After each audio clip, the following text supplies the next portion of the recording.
What's going on, guys? On this episode of Sunday Service, we're going to be sitting down with Harley, the Rad Roofer, and Sydney, Chopper Wife. And they're going to be talking about the trip they've been on for the last month to the East Coast, linking up with friends. We sit down and talk about motorcycles, social media, and everything in between. So grab some popcorn, grab something to drink. I hope you enjoy the episode. Man, we'll see you guys down the road. Need to bring it down. It might not go down too much just because it's the taller stand. But if you need to, you can always, like, honestly, like this, I don't even have it on a table. You can actually set it because it's weighted. Yeah. If you want to bring it down and then just adjust it up to have it where you want it so it's like close to your mouth, you can do that. You don't have to use the table. The table's just so you can have a drink and in case you don't want the mic like sitting in your lap. This is great. See, that sounds good. Now if I can just get this motherfucker talking to a mic. Can you hear me? You're a little far. Here, I'll sit catty corner and kind of put it in the center. Is that better? Yeah. Okay. Mike, you're sounding like a real bitch right now, dog. Real bitch. Right? Bring your levels up again a little bit. Put that on a Coca-Cola commercial. Why, you sound like a real bitch? No, you opening your Coke. Yeah. Hey, Sydney, will you do me a favor? Will you turn the AC off behind you? Like, it should be a mode button just because that motherfucker... It's the only thing I hate about living here is that motherfucker is loud as fuck. I heard it all night long, every time. It kept going and off. Bro. It's loud in that bedroom. It is fucking loud. But I will tell you that room is absolutely the most... It's like the coldest room in the house. It is the coldest room in the house. 100%. So, man, how many days officially have you guys been on the road now? I don't know. I'd have to look. Since May 11th. So. Is today the 7th? Yeah, but I don't know how many weeks that is. So, 7, 14, 21, 22, 23, 24, 25 days so far. So it'll be 28 days, 26 days when we get home. That's a lot of days to be riding, bro. Yeah, and I mean, luckily we didn't ride all of it, you know. Obviously we rode the whole way, but luckily we stopped off and, you know, got to see you for a couple days, got to be at TMMR for, you know, 4 or 5 days, 4 days. Hung out in Ormond for a couple days. Yeah, we seen Bird and Ormond. We were only going to be there for 2 days. We ended up staying for 4 or 5. We've kind of been like 4 or 5 days every place that we really stop. Yeah. But yeah, I mean, it's been a lot of miles. I think what's my thing say? I think it's at 4,300 miles right now. Nice. So I always feel like the best trips are like the ones that you just have like tentative plans. There's no like set agenda because it's like, you know what? I'm having a good time. I don't need to fucking leave. Yeah. And that's really what it was. I mean, the road was the trip, not Key West. Like, obviously we knew we were going to go to Key West. That was kind of the destination to mark to then turn around and go back. But it was just to hit the fucking road, you know, hit the road and just enjoy it and meet cool people. And if we make a homie and hang out, we hang out. You know what I mean? Dude, I have to applaud you guys because literally it seems like you've gone to meet a bunch of people that like you've talked on the internet, but you've never like got to actually meet in person. Yep. You're just like, you know what? I'm gonna meet you on your fucking turf and just show the fuck up. Yep. I mean, that's like between when we were in Jacksonville meeting Steve, so SS Steve on Instagram. It's not for like Lightning Bolt SS Steve for most people. They think it is, but it's like super sport, like the Impalas and shit like that. Yeah. Yeah, people don't realize that dude's into like race cars. Yeah. But yeah, so like me and him were just, he actually, so when I won the transmission from 77 Cycles and I posted my video before they did, because I didn't realize they hadn't posted their video yet, he hit me up and he was like, this is a fucking scam. He's like, how did you post yours before they posted theirs? And so one thing led to another, and we started bullshitting and talking on, you know, social media and Instagram and stuff. And he was like, when you hit Jacksonville, holler at me. So obviously that was kind of, you know, when you're going to hit the East Coast of Florida first, like Jacksonville is the kind of start point of Florida. Sure. And so we stopped off there, and I mean, Steve is a solid dude. He's super good dude, super hospitable. I mean, he let us take over his shop, let us take over his house. And he has wiener dogs. Yeah, and his wiener dogs. That was the also, best. if you didn't We get it, know, Sydney. You like wiener. We get it. We get it. But if you didn't know, Steve actually has exotic animals. So he's got Cudamungi. What is it? How do you say it? It's a Mexican raccoon, basically. It looks like a fucking lemur, but it's a Mexican raccoon. What the fuck? And then he's got an actual raccoon. Fat-ass raccoon. Fat-ass. Yeah, she's fat as hell. She's currently pissed off because he shaved her, and in lieu of that, she looks fucking hilarious. But, so, long and the short, Steve was a cool dude. He took us all over, you know. He bought parts for us that I told him we were going to need because, like, we wanted to do plugs on the bike, do oil change on mine. You change plugs and wires and stuff on your bike? Yeah, What? yeah. Who Yeah. does that? Well, I mean, she hasn't never done any service on her bike, really, and it's at 20,000, 24,000. Other than oil changes. Yeah, yeah. But it's at, like, 24,000 miles, and I was like, look, we're going to throw a fresh set of plugs in. Smart. Especially if you're going on a trip like this, smart. Yeah. Yeah. Well, in the process, we ended up breaking one of her fucking plug wires because, again, M8 plug wires suck dick. They're terrible. Yeah, something about the old plug wire that goes like inside the heads, which yeah. is a That motherfucker. you can't get your fingers into, and you've Oh, got sausage not without taking the fingers. gas tank off. Yeah. Well, no, we even took the gas tank off. Oh, really? Well, we put a We lifted brake it clean up. can underneath it and lifted it up enough. It's not the same, dog. No. I even put a pair of fucking pincher pliers in there with like the hook on them, you know what I mean? Yeah. And grabbed a hold of it, and it broke the fucking wire, so we had to fix that. Which when we get back, obviously, we're going to have to replace it. I mean, it's working, but to make sure it doesn't produce an issue later, we're going to put new wires on it.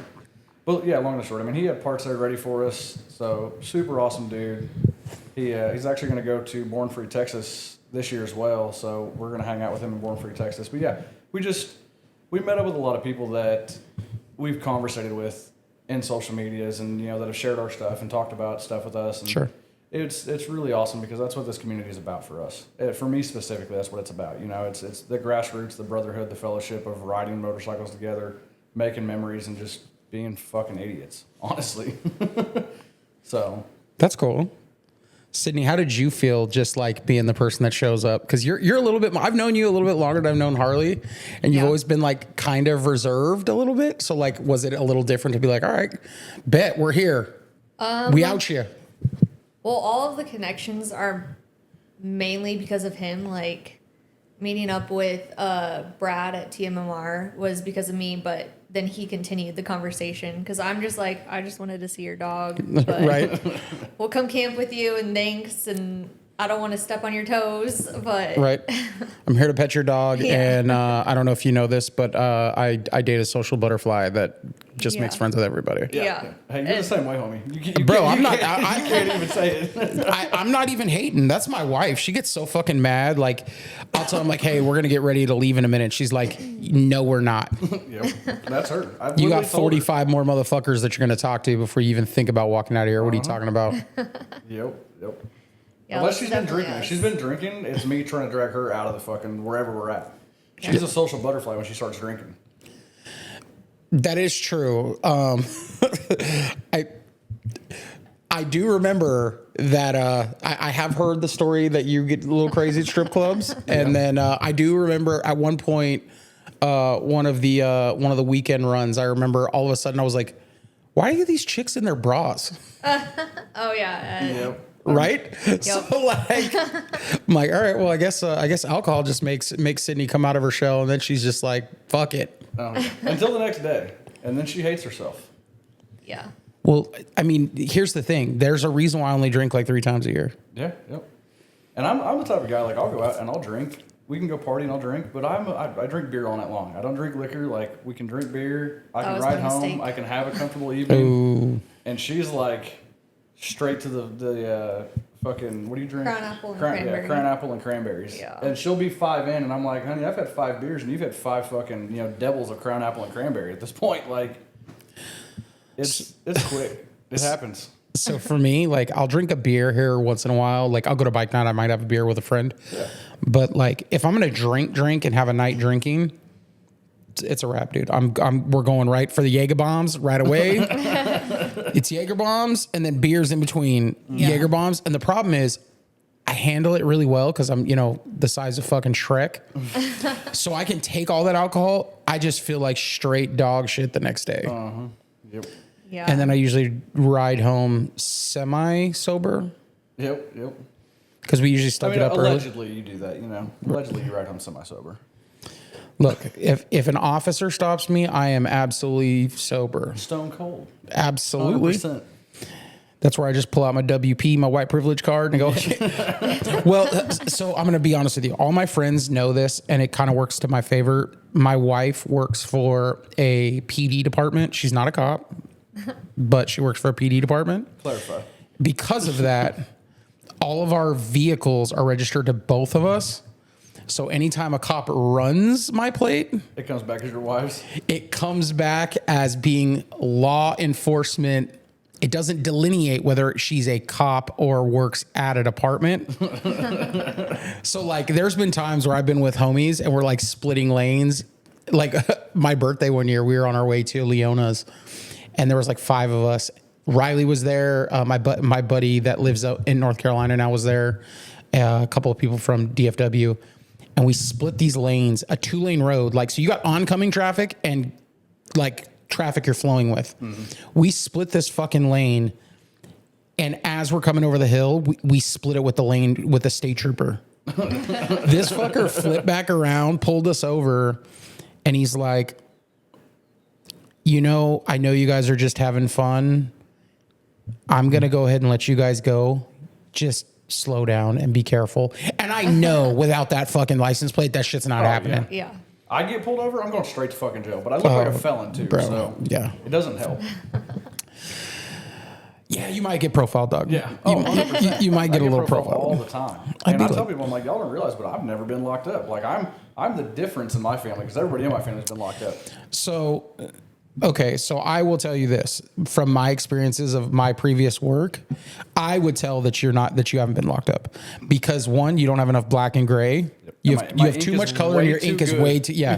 Now, if you had a bunch of black and gray, like really clean black and gray and mural shit, I could believe it. Or you had a bunch of fucking like skulls and things like that. I'd be like, oh, okay. Chain link fences and shit, dog. Hey. Couple brick walls, maybe. Couple spider webs, some bricks. I got one of those, but all right. It's colored though. Yeah. Yeah. You were showing me the Indian Larry tattoo earlier, and I was like, yeah, that can't be prison work. No. Too much color. Too much color. I have like 30 hours in my stomach, and I don't want to fucking finish it. We're one session away, probably. The first, I think I went through 4 sessions. Yeah, that was like 5 to 6 hours each session, and the last 2 were like 3-hour sessions because I'm just tired. I'm done with it. Like this shit sucks. Your stomach itself isn't the bad spot. It's like when it comes up into your breastplate and into your sternum and shit. It's so rough, and especially packing color. Like if it was just some whip shading and stuff, like just a black and gray deal, dude, I'd be in and out, it'd be fine. But just packing all these bright ass fucking colors because I'm so pale, color works well in me. Yeah, like it sucks dick. So when I was younger and I started to like get a lot of tattoos, I felt the same thing. Like when you start packing blacks in or a color, God, and then you do it right on a joint where you got fucking nerves going, God. And the problem is when that happens, I think I had this done in 2 sessions, right? So like both of them were like 6 hours length. By hour 6, your fucking body just feels like hamburger meat. Oh yeah, your and body it just goes into shock. Fucking sucks. Yeah, For anybody that says tattoos don't fucking hurt, you're a goddamn liar. I don't care what you say. They all fucking hurt. I've got them in the worst places of my body, and they all fucking hurt. Well, so the thing to me is they don't hurt until like at first, right? Oh yeah, at first you can deal with them. They're fine, and then what ends up happening is your body's the endorphins and exactly, the endorphins come down, and then all of a sudden your body's like, "Yo, dog, that's trauma, bro." Mm-hmm. And then the bad part is you're usually not done, and then every time they touch it, like instant bleed. Mm-hmm. It's fucking puffed up like the Michelin Man. It fucking sucks. Well, and especially like when I started doing all this stuff in my stomach, I was a lot heavier. So I was like 250-ish, 245, 250. And so like my chest and my ribs and stuff where the flames are all coming up, dude, it didn't hurt as bad as it hurts now because I've lost like 60 pounds. I'm down to 290 or 190s, and like it's a lot more fucking tender now than it used to be. There was a little more fluff there to take some of the brunt of it, and it's not fun. Which, Seth, you're never gonna hear this, but we'll finish it eventually, bud. I just want to know if before you lost the 60 pounds, if your Instagram was the round roofer instead of the rad roofer. No, it was not the round roofer. It should have been. Yeah. I was showing her the other day, like pictures from like a year and a half, 2 years ago of me, And it's crazy. Like people talk about like their weight loss journeys, this and that. And I was never like just extremely unhealthy or extremely overweight, but I was bigger than I should have been for my stature, my build and everything. And I look back on it now and I'm like, you can look, it's two completely different people. Like you can see it in the face and the shoulders and the jawline and stuff. And it's crazy. Like I'm very much so in my older age, I'm turning into a fucking adult for some reason and trying to take care of my health and shit. But we'll Not see. by living on a motorcycle for fucking 30 days, dog. No. Hey, I actually have probably put on weight since we've been fucking gone because we've been eating so much food and so much good food on the road. Man, I feel like I eat a lot of good food when I'm on the road, but the other problem is I feel like I burn a lot of it because it is actually really good exercise riding a motorcycle. Oh, yeah. You want to know who has probably the best calves in the world? Somebody that rides a bike 24 fucking 7. Rides a motorcycle. Yeah. We were in Mobile, Alabama, and it's the first time that my body was like, dog, this shit is getting rough. Like, my body was starting to hurt a little bit. And that was, what, a week ago? 4 or 5 days ago, 6 days ago, something like that. It was within a week. I've lost track of all time. And my calf... Isn't that the best feeling, though? Like, when you're riding, you're like, I don't even fucking know what day it is anymore. Yeah. I don't... She's been saying that since Tennessee, and that was 3 weeks ago. Dude, I'm telling you, after about, like, day 3 or 4, they start to blend. Yeah. And you don't... at least I do. I can't remember where I'm. Like, I don't know what day it is. Mm-hmm. That's the best feeling because then you're going down the road and then all of a sudden it'll hit you like, oh, wait, shit, it's a Wednesday. Yeah. But we're on motorcycles. So you're like, why do I not see anybody on a motorcycle? And then you're like, oh, shit, I'm sorry because every regular person is at work. Yeah. Lames. Yeah, no, like when we hit Mobile, I had the gnarliest fucking knots in my calves. Like, literally, you could just feel them crunching as you fucking rolled, like you pulled your hand down my calf. I rubbed his calves a couple times, and I was like, holy shit, why? Yeah. Why does it feel like this? It was even to the point I was, like, Googling and chat GPT and shit, and I was like, is this common fucking problem? And apparently, it's a really common problem if you ride a whole bunch. So you're not drinking enough water, bro. You're not hydrating enough. Yeah. Well, I also am really bad about drinking water, so... Cheers to that one. It'd be like that. So what inspired you guys to take this trip? So it started out as kind of a thing for me. So when my dad, before he passed away, he took a big trip the year before he passed away on his bike. And so we all just called it Kenny's Big Trip. But he told us all one day, and he told me, because, you know, we lived in the same city, obviously. He was like, hey, he's like, you know, next month or in 2 months or something, I'm taking off on the bike, and he's like, I'm going to be gone for a while. And at this point, the old man's like 62, 63 years old. And I'm like, well, first of all, you've gotten an accident every year for the last 3 fucking years. Not his fault, but you got an accident. Like, where are you going? What are you doing? Like, trying to be protective over him and shit, you know what I mean? And he was like, well, I don't know where I'm going, and I don't know what the fuck I'm doing, but I'm hitting the fucking road, and I'll let you know when I get home. And, you know, that's just how my old man was. He was just, he did what he wanted. And so he was gone for like a month. He went up north, went to Milwaukee, went through Sturgis, and this was before the event and stuff, you know what I mean? But went through Sturgis, I think he went almost all the way over to Washington, kind of went in a big loop and then came home. He was gone for a little over a month. And when he came home, he was like, you know, the destination was the road. Like, that's what the destination was. And it was really inspiring because obviously my old man's the one that got me into riding bikes and, you know, being a part of bikes. Like, he named me Harley for a reason. But when he passed away, I had said that I wanted to pay homage, which he's been gone about 6 years now. But when he passed away, I was like, I'm going to do a big trip because I've done trips, but I've never just taken off and hit the road with no real plan besides enjoying it and letting the wind take me where it wants. And so when we met, before we even started dating, I was kind of telling her about it. And I'd asked all my buddies, all my homies, I was like, hey, y'all want to go to like this with me or go this far with me or who wants to hit the road? And nobody could do it. A couple people wanted to, but nobody could. And she was like, I'll do it with you. And this was like day one of us hanging out. Like, I'm not even bullshitting. And I was like, okay, cool. And didn't really believe it until then we started dating. And she was like, no, yeah, we're really doing this trip, right? And I was like, yeah, I mean, if you're down, like, I'm doing it regardless. So it started to form, and then we decided to do TMMR, which is an event I've always wanted to go do. We were supposed to have done a shop tour with Millhouse with Thundermax. Didn't do that, but I think we're going to go back for their performance show in September.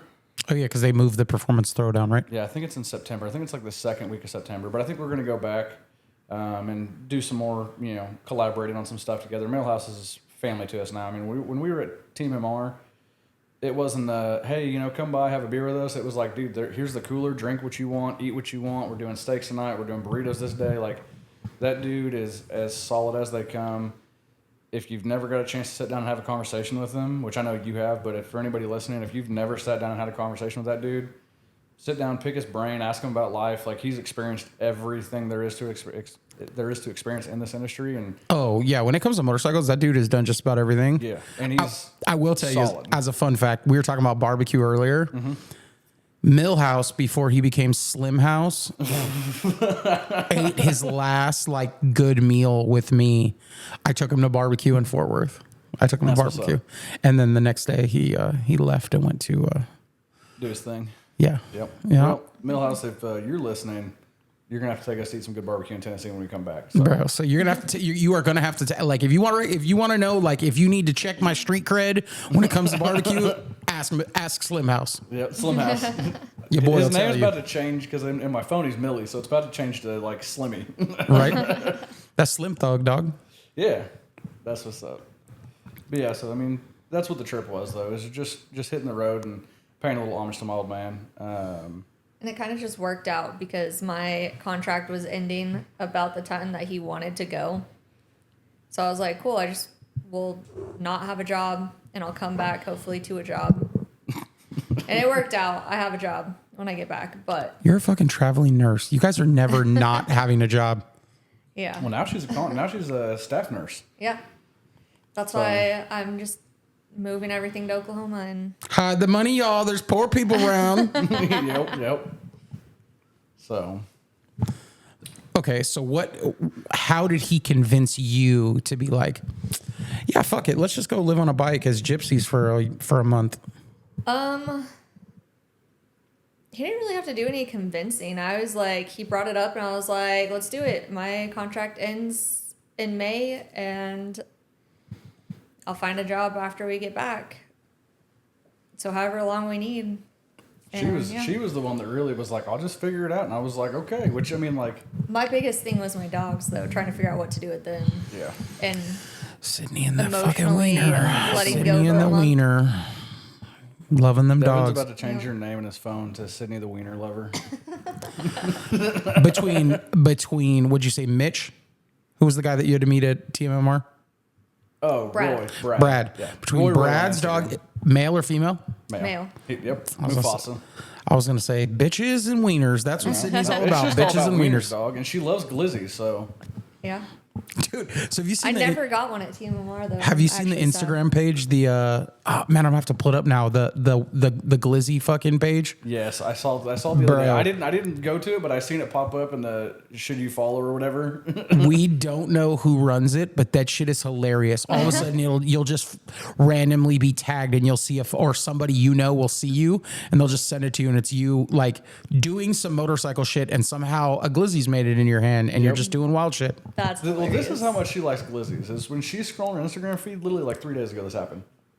Every other thing was about hot dogs. She's showing me, she's like, look, every 2 fucking, reels is a and fucking it was like glizzy weird, reel. like AI stuff, like a hot dog hand with like hot dog fingers That's creepy holding as shit. something. And I was like, what is going on with my Instagram today? So there's actually a bar. We're gonna have to do this tonight at some point. I'm gonna have to take you over. There's actually a bar. I can't remember the name of it offhand. I know where it's at though. It's literally like an actual bar, but they have a glizzy roller in the bar. That's the only food they offer. See, that's just weird to me because I don't eat fucking hot dogs. Okay, if you come to OKC, which you're coming, I'm not giving you an option. You're going to come back to OKC. No, I go to OKC. Have you ever made it to? Oh my god, I can't think of the fucking name of the hot dog ride. What took you there? I don't know. All I can think of The is one the downtown. dog father. No, the one in downtown that I Tulsa. took you to. Oh my gosh, it's a staple of Oklahoma. They've been around for ages. Oh, I'll think of it in a minute. When you come, I'll take you. The ladies in there are mean as fuck. Okay, they're all native. They're meaner than shit to you for some reason. it's like The Dick's hot Last dogs Resort. are mediocre at best, but it's just the experience of being there. It's cash only. Like, it's amazing. So what I want to know is why are glizzy spots always like cash only? Because if you notice, they maybe are. it's how they wash their money. It's fuck the IRS, dog. What do you mean? I mean, in all fairness, I don't know. Like, I didn't think there was that big of like a hot dog market, but it seems like a lot of them are. When I know you said that you're from Cortez. I love how you always say you're like, I was born in Farmington. Coney Island. I was born.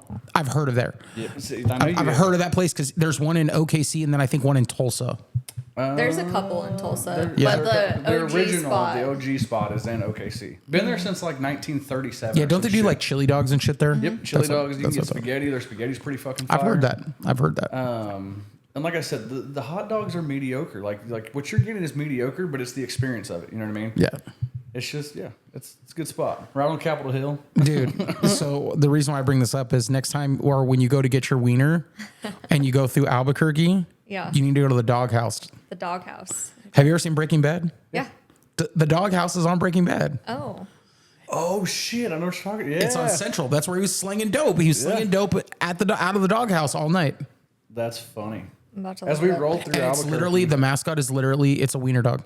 that's funny. As we rolled through got like a Albuquerque, I neon- was like, "Hey, this is where Breaking Bad was filmed." Like, because I could tell, I was like, "That looks familiar. I've seen that, or I've seen this." And Oh yeah. I was like, "That's dope." So, I wish they would come out with another Breaking Bad. Like, I wish they would come out with a end to the series because like they never really ended it. They just kind of dropped. Well, so They did El Camino.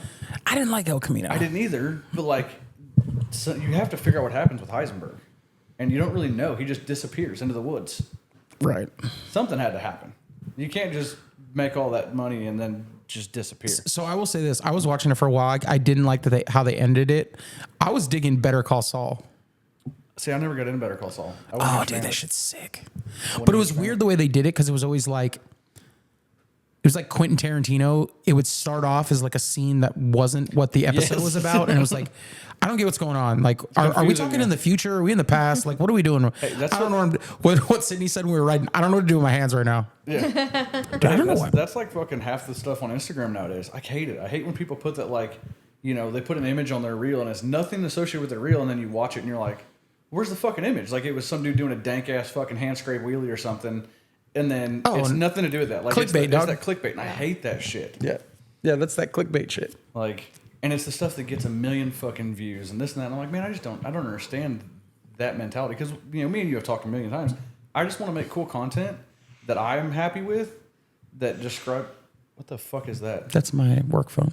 Oh, Kevin Gates, dog, two yeah, phones. 2 phones. But like, I just want to make cool content that is real life shit. You know what I mean? That's what we're doing. That's what we're hanging out with, and like showing people that, you know, like I said it when we did LFG's podcast a week ago, whatever it was. Like, Shout out to Dustin. You need to, if you haven't listened to that podcast, I've listened to it, so I know some of these things I'm asking, but the listeners here may not have all listened to that. But if you do, shout out, go listen to LFG.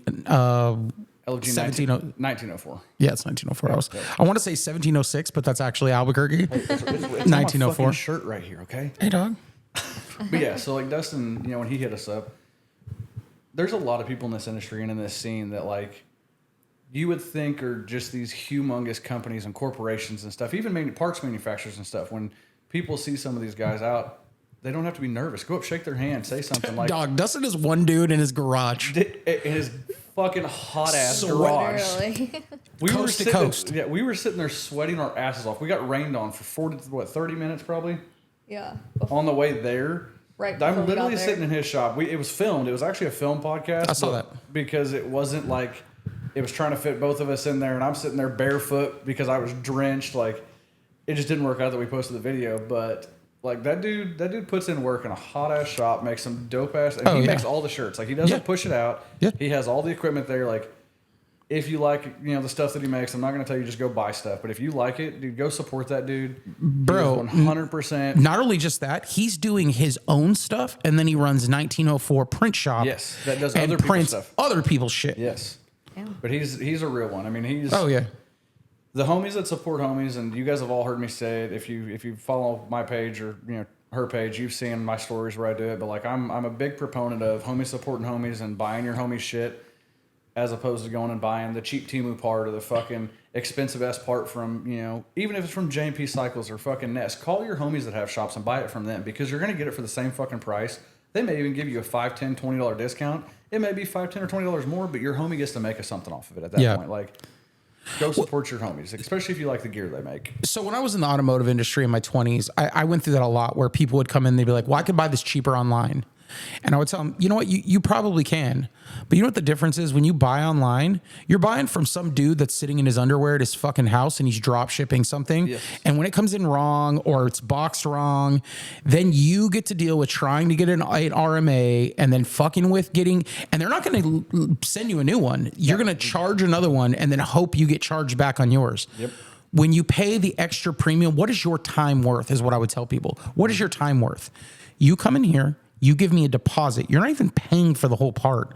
I'm going to order it. When it comes in, you're going to pay for it, and it's going to be correct. If it's wrong, you get to cuss me out, and I have to deal with it, and I have to eat the cost, and I've got to figure it out till I get you your part. What is your time worth? Do you want to have to run around to the post office? Do you want to have to keep calling to make sure they're giving you your credit? Or are you willing to spend the $5, $10, $15 extra dollars so that I make it, and then you don't have to do shit? You just walk in, get your part, and leave. Well, and even then, even if they got it at the same price, you know what I mean? Let's say somebody walked in, you're like, you know what? I'll match that price to earn your business. You're supporting somebody that part may have made you $15, $20, but you know what? You just got beer money to go out and drink with the boys tonight. Maybe you invite that person out. You're like, hey, you know what? You've been buying parts from me. Let's go ride tonight. Come have a beer with us. You know what I mean? Like you involve yourself with people in the community that are supporting other people in the community, and that's what this. Instead of just being a balance sheet, you're just a decimal on a balance sheet for a profit and loss statement for shareholders that say, "Oh, we're not making enough money, so we're just going to drop this company. We're not going to we're going to fold this entity of our portfolio because it doesn't make enough money for us." Yeah.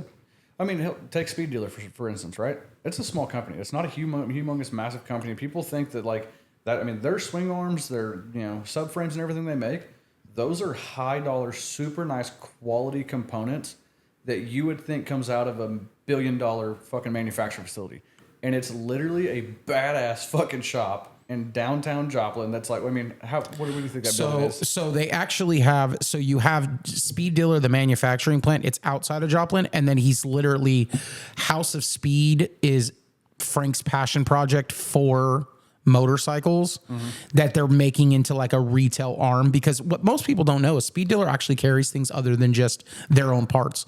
You can go there, you can buy, they're an Olin's dealer, they're a Moto Gadget dealer.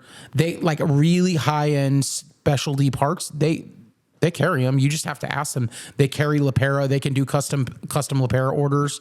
And especially if you want a Lapera, like take it from somebody who bought one from Get Lowered. Nothing against Get Lowered.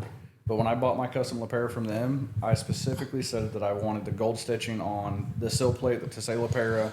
I said I wanted it in the stitching because I paid extra for the track pleat and the fucking like performance material, whatever the fuck they called it. It looks like football material.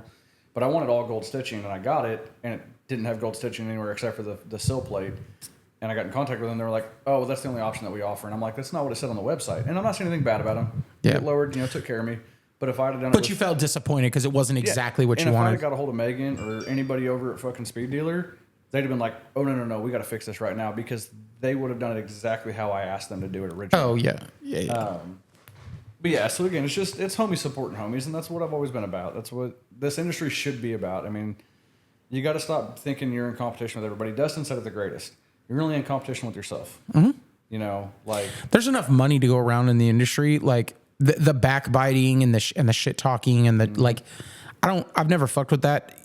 The first time I met Dustin was like you in his garage, fucking hot in San Diego. Him and Jace are doing a podcast, and you got Taylor from Shifter Crew and me sitting like off camera, giggling like fucking school kids. Jace could not take that podcast serious because he's like, these fucking idiots. And we're just talking shit the whole time. Like we should have had microphones because it turned into just like a 4-way conversation. But it was solid fucking human being. But those are some of the best podcasts. Yeah. And like me and you talked about, like you went and did that podcast last night with Jace. Yep. And we talked, and you were saying that it went way longer than you had anticipated. But that's where some of the best podcasts come in. And I said the same thing to Dustin when it's like, we can talk about the industry. Let's talk about the scene, the industry, this and that. But it gets to be the most interesting when you get to talk just life and just bullshit. Yeah. And you learn about somebody. You learn who they are as a person. You can sit here and tell stories and just bullshit and have a good time. And that's where, in my opinion, when I'm listening to a podcast, like of course I want to know what, Corey's doing when he's building a bike, or I want to know what this person's doing when they're at a show, or what shows they've won. But I also want to know who they are. I want to get that personable side. And that kind of goes back to what I was saying is like, I want people to realize you don't have to be intimidated to walk up to Dustin, who's like 6'5" and fucking scary as shit looking to most people, and be like, hey man, what's up? Shake their hand, ask them a question, you know what I mean? Yeah. Like, you don't have to be intimidated to do that stuff because we're all just normal fucking people. Right. We're all just retards that spend way too much money on two-wheel objects. You're 100%. Too often people act like these people are these celebrities. Yep. They're just regular people that do shit that you just see online doing it. All they're doing is presenting and showing the world what they do and what they're into. If you fuck with it, great. I don't understand. Like, you can't be intimidated. Like, just don't treat them like they're celebrities. Treat them like they're regular people, and they will treat you like a regular person. Yeah, because that's all we are at the end of the day. It's just regular people. We're all skin, bone, and flesh. Right. You know what I mean? I tell people all the time, man, I'm not cool. I'm just cool adjacent. I have a lot of cool. I have a lot of people around me that I've convinced that I fucking catfished into thinking I'm cool enough to hang out with. Damn, we should have put you on that show. That would work great. But like, this is the motorcycle edition today. Right, bro. Dude, we're talking about that yesterday. I was in our group chat for our Born Free trip, and literally Daniel, his sister Stevie, gets her ST done, and it's like custom painted now, and it's got all this nice pinstripe, and I was like, you motherfuckers, now I gotta be the loser going to fucking California on the fucking shitty bike. I'm like, well, I guess I'm cool enough to should have built a fucking cop bike. They're overplayed, don't you know that? Right. I don't know. Maybe someday I'll put custom paint on my bagger. I don't know. We'll see. Yeah. Man, that's the custom paint thing. Like, I love it. I love seeing everybody's artwork and seeing everybody go crazy. And like, a little bit of my scene, where I've been in the industry before in the past. Like, we're gonna touch on that because I don't think a lot of people know that. Like, because I will say, within the last like 6 months, you've hit the internet hard. Yeah. And I think a lot of people are like, it's the Conor McGregor. Who the fuck is that guy? But like, I've seen it to the extent of where, the solid like color drenched stuff was a fashion, and it was a trend to just go completely one color with everything on every, proponent and component and everything on the bike. Yeah. And I've seen the crazy paint jobs. I mean, I remember when Jace first started doing the crazy fucking fast life paint jobs that everybody now knows as performance paint jobs. Yeah. And it's slowly kind of making its waves and its trends. And I think the paint thing's cool, but I appreciate a build so much more when the paint isn't super flashy and you can see the fabrication and the time and the parts that someone's put into a build to make it different. You know what I mean? Yeah. And I mean, hell, my last bike that I built, my crazy bike that I built, was a fucking wild ass paint job. But I also had a whole bunch of stuff in there that I wanted people to see that was fabricated, that you couldn't go buy that part. You know what I mean? Yeah. It wasn't something that existed. It was something that me and Ryan came up with in our heads and said, hey, let's do this. Or, how do we make this brake caliper fit that's not supposed to be on a motorcycle? Yeah. You know what I mean? That's the stuff to me. When I pick someone's bike apart, I want to see the time you put into it. And that's why the chopper scene that I'm, trying to build my 59 to fit is not a super crazy paint job bike. It's going to have some paint in it, but I'm kind of keeping it a little bit of a secret, but keeping a little bit of it a secret. So I like people to look at something and go, man, that's clean, but where the hell did you buy that? Because I want one now. You know what I mean? So that's with my bagger. That's kind of how it was. Is I wanted to do something that was different than what everyone else was doing. Right. So everybody was going road glide. I had the opportunity to buy an Electric Glide Standard. I got a killer price on it when I bought it. And nobody was really doing them. There was the only person I knew at the time that had like a performance Batwing was Tarpon Craig from Florida. My homie Mad Glide had one. My buddy Mod Glide from California. There really weren't that many. So I bought one and I was like, all right, cool. I put T-bars on it right away and, started working on things. And then I had the opportunity because a friend of mine used to be the parts manager at Trips Harley Davidson in Amarillo. Mm-hmm. And he got the tank on my bike. So my bike wasn't actually originally a police bike. It was an Electric Glide Standard. Yeah. And he had a cop bike come in for service and they ended up changing the tank out. And that's the one that I ended up getting. It was on his garage, and I was talking to him, and I was like, hey, what are you going to do with that tank? He's like, I don't know why. And I said, well, I want it for my bike. And he's like, oh. And for me and my homies, the way that we always do it, if we're not using something and it's in the garage, It's fair game. bro, I don't give a shit. Like that shit'll come back around. Like we'll figure it out. Wholeheartedly. So he was like, man, it's yours if you want it. So and when I mentioned it to someone at Bike Night was like, bro, cop bikes are played. And I was like, okay, like you don't gotta like it. I'm gonna do it. Mm-hmm. And I did that bike to be very, very simplistic until you look at it, right? Like, so you're like, oh shit, that doesn't have stock brakes. Today you're like, is that +2 on the front? Yeah. Yep. Well, you start looking, you start looking, you're like, oh, it's got a swing arm. The motor looks mostly stock, and then I fire it up, and it was even better when I had my old exhaust on it, which was a Thunderheader exhaust that we built. Mm-hmm. Dude, like, because it looked like it had a stock exhaust too. I'd fire that motherfucker up and be like, what in the flying fuck is that? Yeah. You know, and we did little things to it. Just, you know, we did a couple little motor things to it. I'm not going to talk about it too much. We did a couple little motor things that are not visible. Mm-hmm. Mm-hmm. And then when you fire it up with the cam, like you can hear it. It sounds good. It rides well. So if you're into actual performance shit, you can look at it and be like, oh yeah, no, this bike fucks. Yep. Well, we kind of had that conversation. Like, you know, we talked about swing arms, right? Because you have a swing arm on your bike. Mm-hmm. And I've never, you know, had an aftermarket swing arm. Like me and Ryan have built our own aftermarket, you know, custom modified swing arms and stuff. But I've never had an aftermarket swing arm. So I asked you, I was like, you know, hey, do you think it really makes a difference? Because rails. It feels like it's on rails. As somebody that's never had one, 90% of the time, and I told you this and you agree, because this is what everybody else, you know, assumes, is that you just buy a swing arm so you can say you have a big dick, because it's just a piece of billet, right? Except for there's things that now improve with it, with obviously like the multiple shock mounting locations, right? Mm-hmm. You can have a 13-inch shock, but put it in a position to make it a 14. You can make it a 12 if you want again. Yep. If you're short like she is, you know what I mean? Like, you know, so there's things about it that make it different. Plus, they look fucking great, and I don't care what anybody says. Everybody that's like, you know, you build a bike and it's supposed to look good, but you don't ride your shit. Like, we all want our shit to look good, right? We spend money on our bikes, and over time, they're going to continue to get better and better and better. Like, sure. If your bike looks like a clapped out piece of shit, and you just ride it across the country, who fucking cares?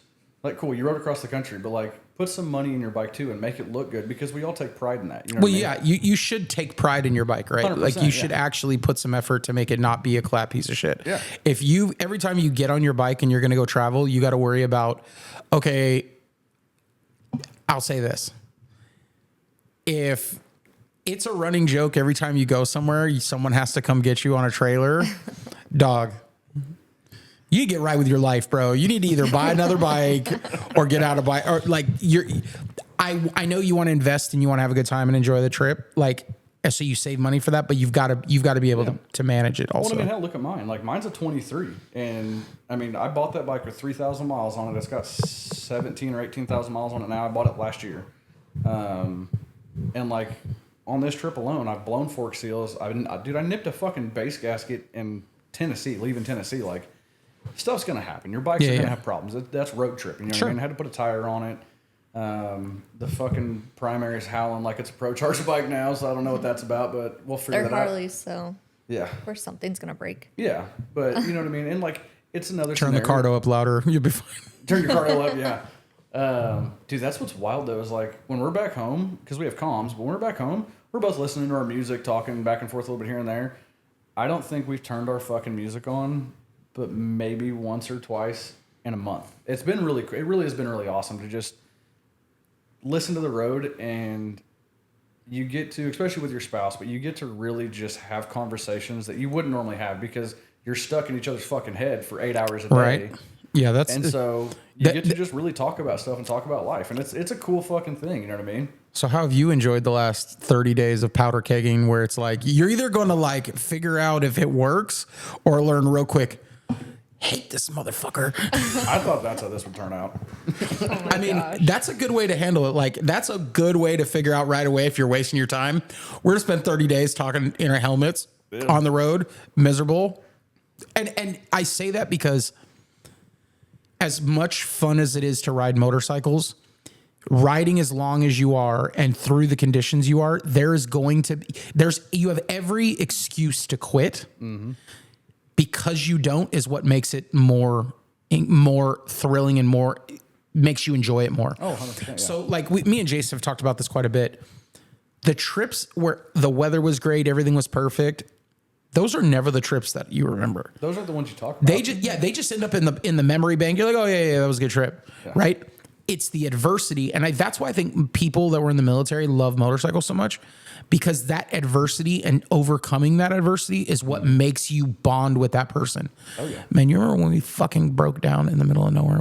We felt like we were gonna fucking die. Well, and that's like the chopper scene, right? So like, you know, I'm not by any means just one solid motorcycles, whether it's performance baggers, big wheel baggers, cholo bikes, choppers. Like I love them all. I love every form and fashion. But like I've said for a long time, like I have my 59 Pan, but I also want to build my shovel into like just a clapped out fucking shovel, one that's roadworthy. But like when you go on those trips and like you hear the old graybeards talking about the stories of like breaking down on the side of the road and fucking, you know, taking an airline and hooking it up to the kickstart and hooking it up to the, you know, or to the spark plug and kickstarting the bike to pump the fucking tire back full. Like those are the things that make the stories. You know, it's that adversity of overcoming it and stuff like that. You know, even our rain trips, like she fucking hates getting stuck in the rain. I do too. Nobody likes it. I don't care who you are. If you're like, I'll ride through the rain. Yeah, we'll all fucking ride through the rain. But nobody wants to be doing the shit. Anybody that tells you, oh, I love riding in the rain, you're a fucking liar. That shit sucks. It feels like fucking pins and needles hitting you every fucking time. I just can't stand when my socks are wet. Yeah. She just doesn't like being uncomfortable. Well,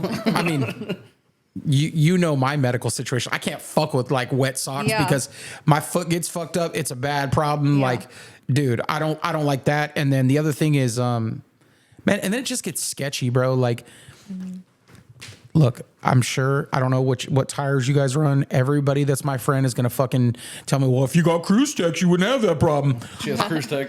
I love my fucking Shinko 999 long hauls. They're great tires.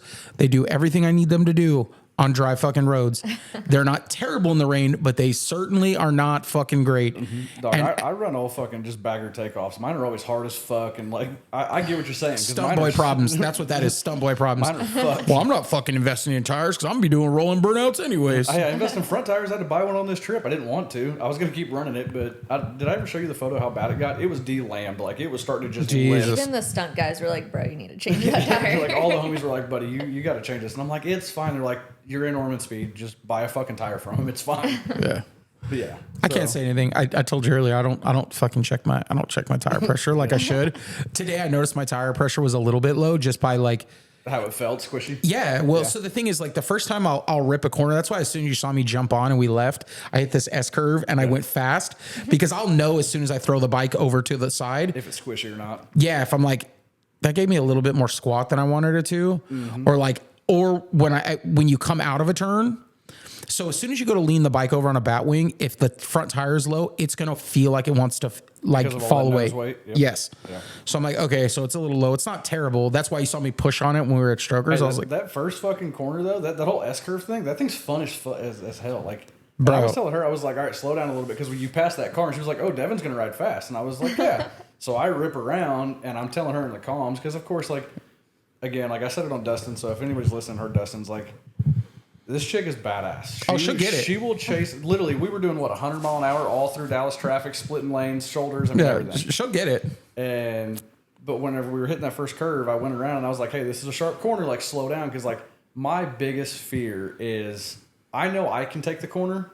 Oh, yeah. But it worries me when she chases me sometimes. And she'll say she'll only ride as hard as she wants to and as hard as she's comfortable. But my biggest fear is looking back. Because you probably see me all day today. I'm always looking back and seeing where she is her overshooting a corner or like not making it through a car when we're splitting a car. And I'm like, it fucks with you. But it's because it's someone that, you give a shit about and you love. When I'm riding with anybody, I do the same thing. Like I spend half my day looking in the mirror. Yeah. But the thing is, like, I forget that you guys are not used to those roads. So like I'm on my way into Dallas and I'm splitting cars. I'm like throwing it over in corners that are, they're long sweepers. Yeah. But like if you're not expecting it and there's some bumps, like I would imagine, and then I have suspension and Sydney doesn't. And then like when you're like, hey, just kick back a little. I'm like, okay, yeah, that makes sense. But I do like the fact that like if I would hit like between two cars, I'd lane split something or something seemed like it was a little sketchy. She was like, nope, not today. And she just go around. She's like, I'm going around the car the other way. And I was like, all right, cool. At one point there was a whole open lane and I was like, you know what? I'm just going to go over here. Right. You know what? You're taking unnecessary risk right now. Hey, but that's that little bit of thrill that we like have. 100%. You know what I mean? The only time in Dallas, I don't know if you noticed, I don't like box trucks And I definitely don't like big rigs because I didn't have any problem with 18-wheelers today.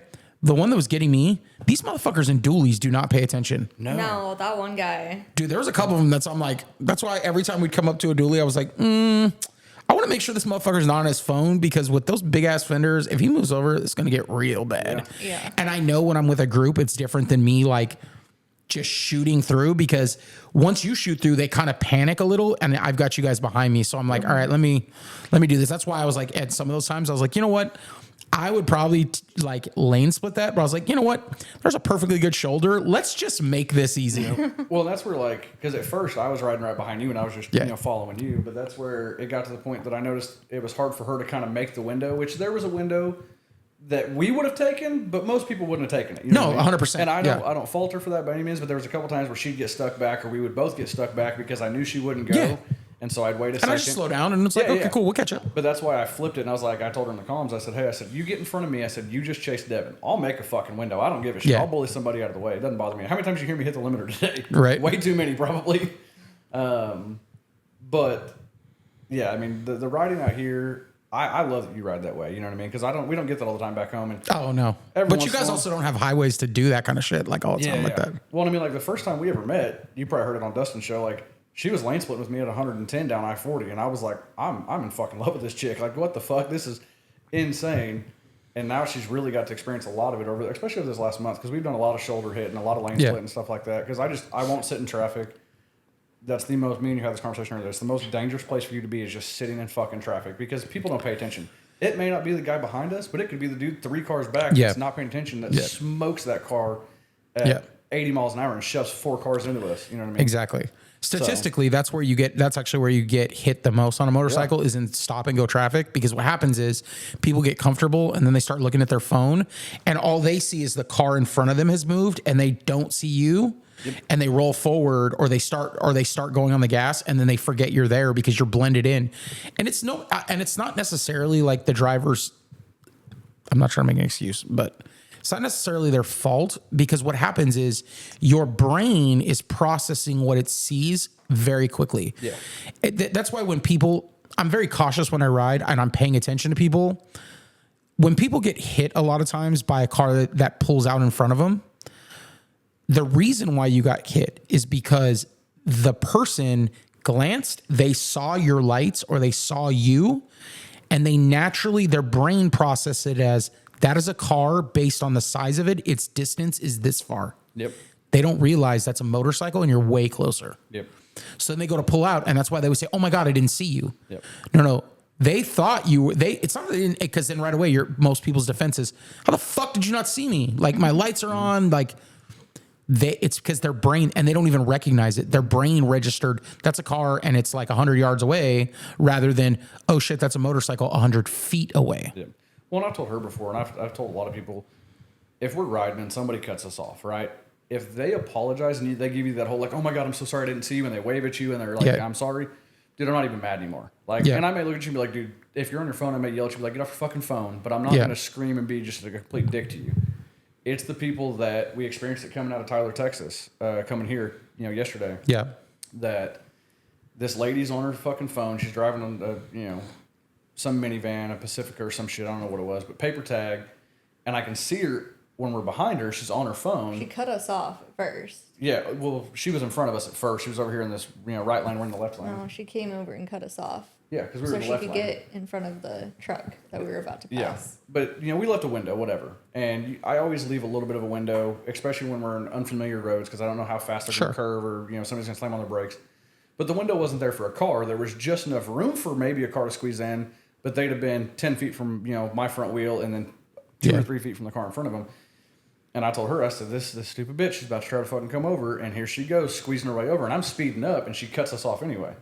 So then we catch up later, to get down the road, and I roll up next to her, and I'm like, hey, what the fuck? Trying to tell her, like, you just cut us off. You need to be aware of what you're doing, because I'm literally watching her hold her phone the whole fucking time.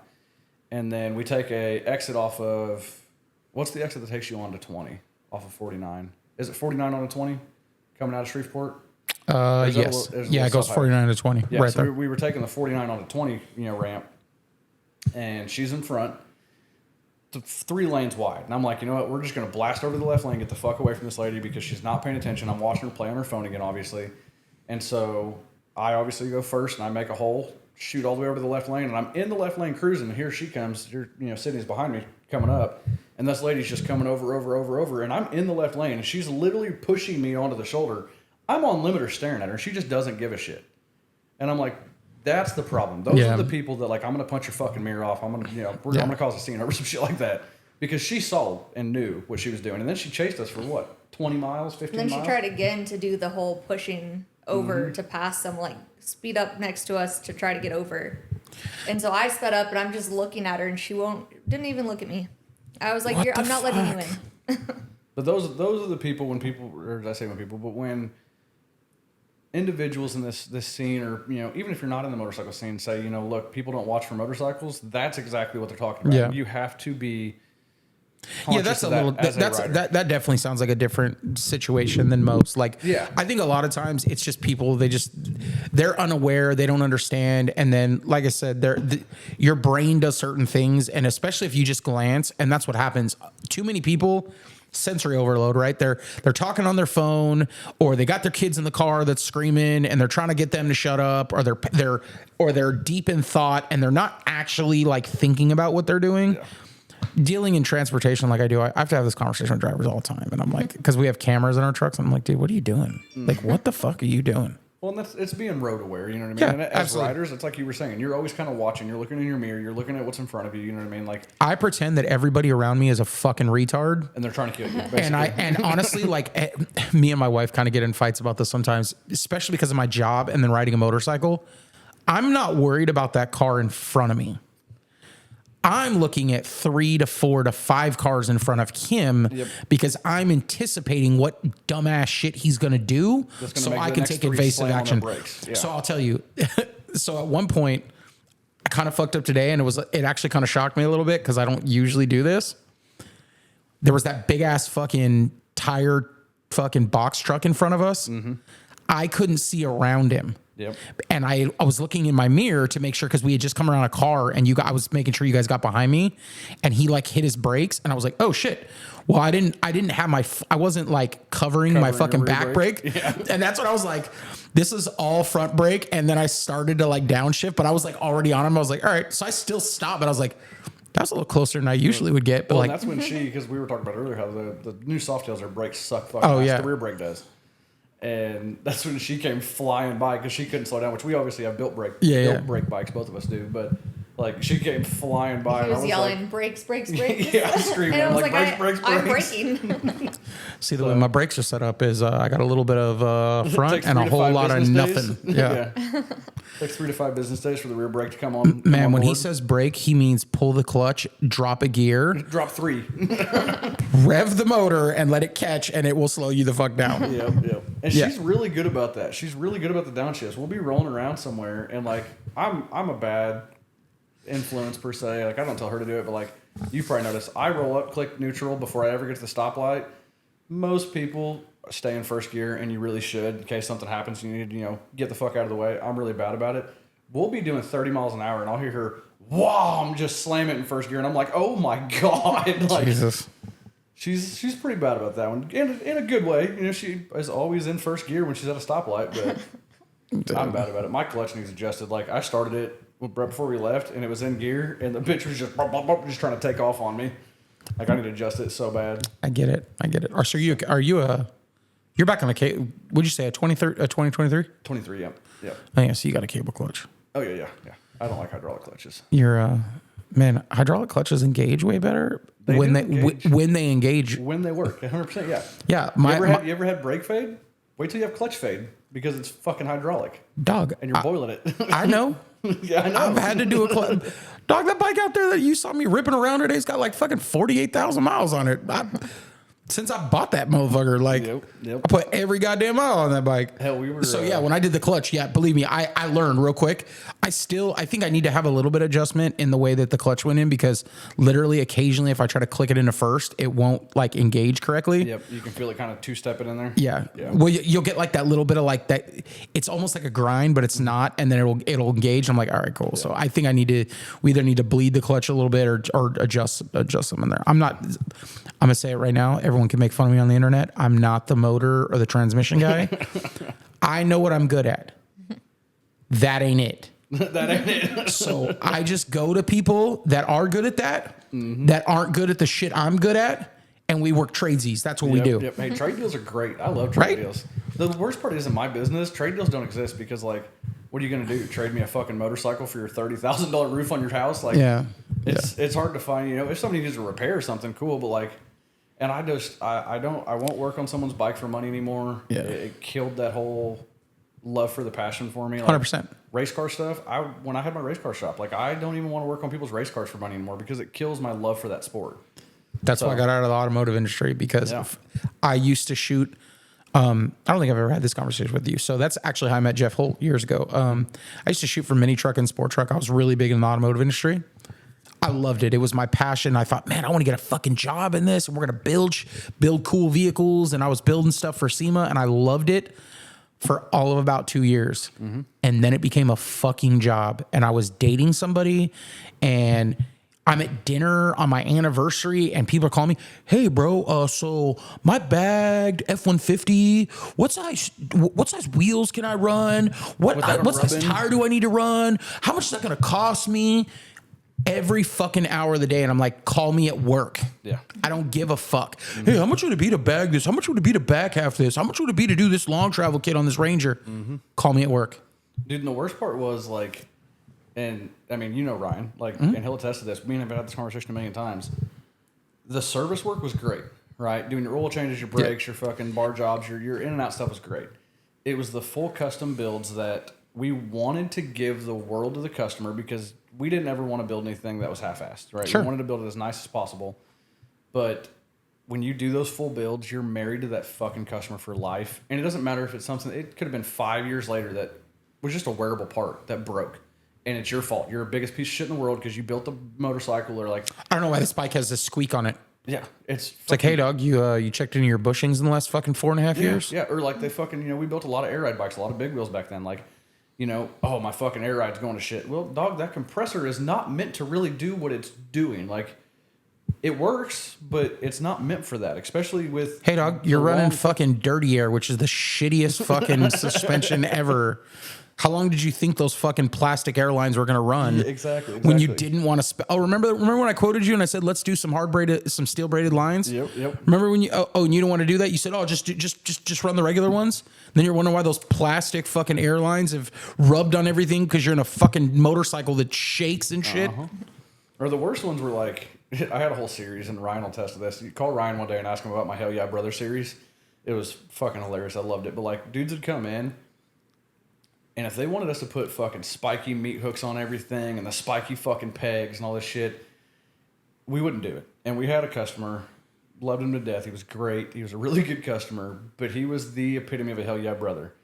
Alligator seat, spiky shit, fucking fag lights all over the fucking engine and in the fenders and stuff. And he came in one day for an electrical issue that we didn't do. We didn't do any of the wiring on the bike. And I pulled his seat off, and it's a fucking rat's nest of LED wiring, T-tapped in and vampire clipped in and everything. Jesus. And so I made a whole series over his bike, and I never posted it or anything, obviously, because I wasn't trying to, make him feel bad. But, like, it's just, that's the type of stuff that I don't want to do. And I don't, it makes me appreciate now that, like, if somebody says, hey, man, will you come help me do this? Of course, you're my homie. Like, let's fucking change your belt because you're an idiot. CJ. And you fucking break everything. Which CJ?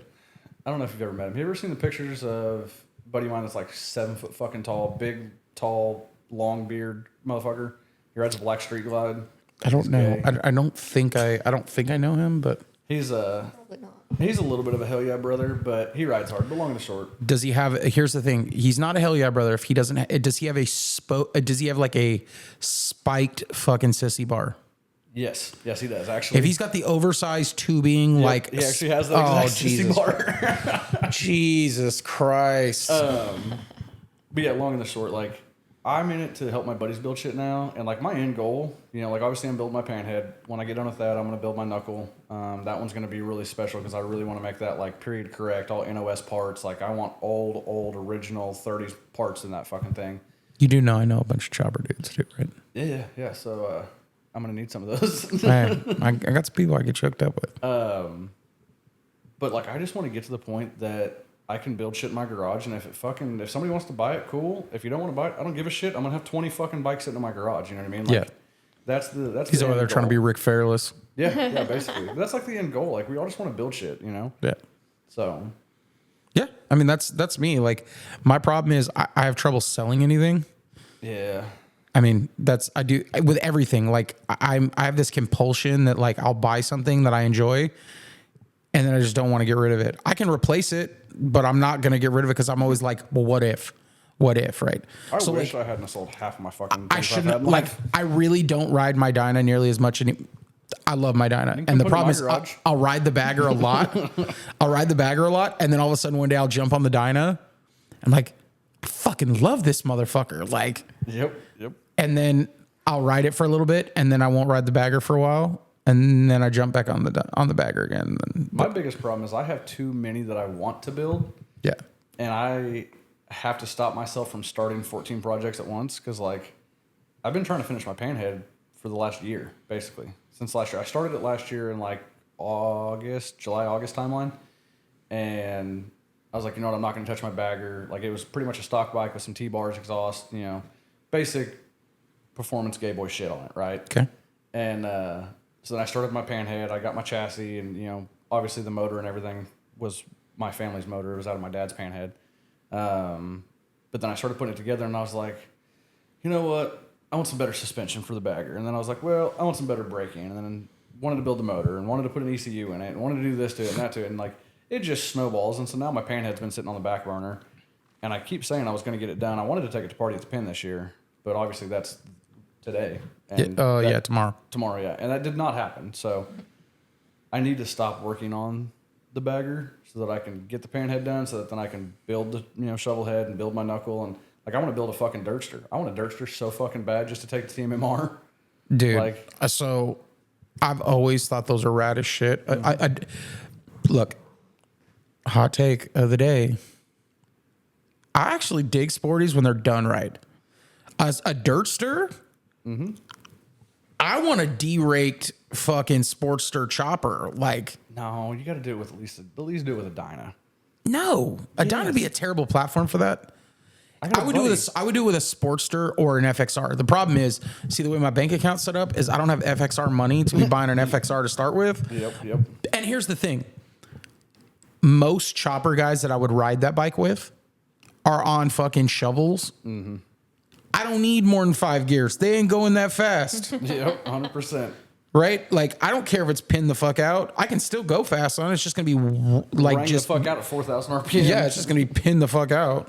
Which, in all actuality, if you ride a performance Harley, my fucking motorcycle doesn't see under 3,000 RPM very often anyways. Oh, like, yeah, no. Like, my chain drive for my bagger that's sitting at the house, like, we were ripping with you today even, but when we were ripping up here, we were doing 90 to 100 the whole time, and I was like, I'm kind of sad that I'm not really going to be able to do this anymore, because 90 to 100, I'm at 3,800 RPM already anyway.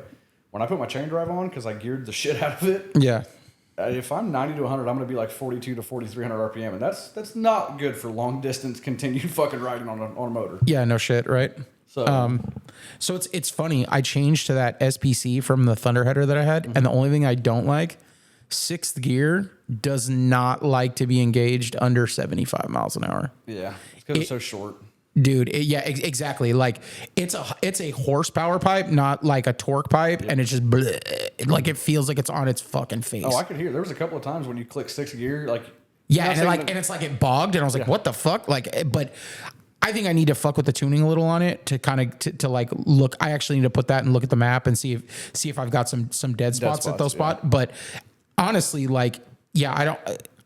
Beforehand, I never had that problem, but I'll tell you what. That thing sounds fucking amazing, though. When it's in fifth, that motherfucker will pull all the way to 110 before I have to click it into fucking sixth. But and it fucking screams when I want to fucking like lay on it. But it's the 6th gear almost feels obsolete in that bike sometimes unless I'm doing 90. Yep. Well, Which I found that's kind of why I cruise at 90. Yeah. Well, and anything like, and I agree there, because like mine, obviously it's a built-ish motor, you know what I mean? Yeah. And so like anything below 2,800-ish, like it's just dead down there, you know what I mean? Yeah. And it just feels like you're lugging on the motor. And a lot of guys don't know the M8 stuff, but like you don't need to be riding an M8 bike, soft-tail, bagger, I don't give a shit what it is, below 2,200 RPM. Because You don't want to lug any fucking Harley because but the M8s are really bad about it. bro, that's where you'll fuck your run out. You're gonna fuck your crank up. Like, you're just lugging on it. It's not good. No. Like they're meant to be running above certain RPMs. And especially when you put a bigger cam in them, like we both have big cams. Or Don't different cams. Let everyone in the comments fucking talk about how this motherfucker doesn't know what he's talking about. You're right. I don't. I'm a fucking idiot. I just ride them. You can MMI, book read all you want. I don't give a fuck. We don't know what we're talking about. Come That's out, fine. drink with us. Have a fucking lunch one day. Hit the dislike button and fucking comment. I don't give a fuck. Like, feed the algorithm, dog. I don't give a shit. Yep. Dude, the algorithm is the weirdest thing, though. It used to be so easy to know what to do back in the day. Like when I was in the race car world back in the day, you could get 300 to 500 likes on this dumbest photo, the simplest thing. And now, again, like me and you have talked many times, I don't really give a shit how many people like, comment, do whatever on our posts. And you said the same thing too, but like, you still look at it and you're like, okay, well, are they enjoying this content? You know what I mean? Am I posting the right stuff that people like to see? Because we have lots of stuff we film and take photos of and everything else. And I'm like, some of these things, I just don't get it. Like, we posted a video of when we changed her windshield on her bike. And it blew up, got like 300 something likes in like 2 days. And it literally was a fucking time lapse of us changing her windshield. There was no context. We didn't talk in it, nothing. And it got 300 something likes. That's because it was playing Pink Pony Club. Yeah. So the music, a chick, and literally a part being changed. Because here's the thing. People use social media and YouTube like it's fucking Google. They use it like it's MTI, bud. So literally they're just like, which is why us men, we fucking suck at social media, getting followers, because we don't go, I'm not making fun of anyone. Hey guys, let's check out this new windshield. I'm going to install it. Let me get my screwdriver. Hey, you know what? I'm going to make a video just for you. And I'm going to wear a pair of fucking Daisy Duke cut-off jean shorts when I put my chain drive, my transmission in when we get home, and we'll see if it gets views. The cheeks come out, yeah. Like, I'm going to say it, and I don't hate on people, what they do on the internet, but like there's a chick I know that she like wears like not quite lingerie, but like booty shorts every time to like make her videos in her garage. And it's like, you're not really working on your bike like that. Really? I'm trying to figure out who you're talking about. I'll show it to you later. Okay. It's like, do we know her? I know her through some other people. Okay. But I don't think you know her. But but the thing is, I don't like the stage shit, right? Like, man, I want people to make content. I don't even care. Like, I'm not mad at women for using what God has created for them that makes men want to see their stuff on social media. I ain't even mad at it. The only thing I don't like is the contradiction. Don't make a platform that says I'm about women empowerment and women don't need to be sexualized, and then your entire brand's identity is sexualizing women, but in your favor, right? So, and I'm going to say this hot take. This is probably going to get me banned. I'm going to have the fucking mafia after me. She blocked me. She has me blocked anyway, so it doesn't even matter. But like, if you don't want to be sexualized and looked as a backpack, right? Who says girls can't ride their own bikes? Don't make a shirt that says, my other ride is your dad. I know what you're talking about. You're sexualizing women. We're not. Yep. You are. The difference is it's okay because you are a woman. Yeah. Right? And the problem is, comment and agree to and the problem is, women will support it because it's a woman. Yep. But is that like, she's just profiting off of you. Mm-hmm. But if a guy did it, it'd be wrong. Why? Why is it wrong? Just as I don't think it's cool, and that's why, some of the women that I'm friends with that ride, if a man says something fucked up to a woman that I know they wouldn't say to a man, I'll be the first motherfucker to call you out. Oh, 100%, yeah. And I'm petty. I'm petty as fuck. Like, you ain't petty, dog. You've done talked me off the petty ledge like 15 times. nah, dog. I'm way petty. Like, if you piss me off, here's the thing. I'm petty when I feel like it's a just cause, right? Yeah. But if it's something that's like it's not worth my time or energy, I'm not going to fuck with it. But what I don't like is I don't like people that act like bullies. And I don't like men that pick on women because they're bullying women. I don't give a fuck if you don't like women. Fucking deal with it. You know why? Because I fucking like women. Well, it's not even just about the women thing either. It's And not even in a bad way, but like, you know what? I don't want to hang around gross, nasty dudes all the fucking time. Yeah, yep. You know what I mean? My wife likes to come hang out. I think she would like to hang out with some chicks once in a while. And that only happens if women are willing to hang out. Yeah. Well, and that's like with her writing and stuff. Like I've said it before, and we've talked about it. Like if a chick sees her riding on our trip, right? We're going to be 4,500 plus miles around there, and says, "Hey, this chick chopper wife on Instagram can do it. I think I can do that." Yeah. That's what makes this something for us. That's what influencing, for the lack of fucking terms, does is it shows other people that it's possible to do these things. You know what I mean? Like, I'm not. We don't influence, we inspire. Yeah, yeah. But like, I'm not a proponent of talking shit on people in the industry and the scene and stuff. But there's a side to the women in this industry that I don't support per se. And I'm not going to call any names out because it is what it is. They've gotten where they've gotten. However, but if your Instagram or your social medias has buku amount of fucking followers, and Harley is giving you fucking bikes right across the country, but nobody knows who the fuck you are or what you do because you're literally just selling your body to do that, to get to that point, I feel like it's wrong. I feel like Harley shouldn't be supporting a woman that's riding across the country when the first thing on her fucking Instagram is click my link.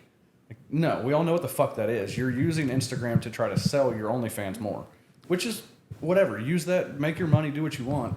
But I feel like the motor company should be supporting the guys that are actually out doing stuff for the industry and for the scene. So I will say this. I don't care if you're a man or a woman, if you make social media motorcycle content and I've never seen you at an event, dog, fuck off. And I'm not saying that because as a big head. No. I bring this up because I know a male motorcycle rider that has like 10,000 followers on Instagram.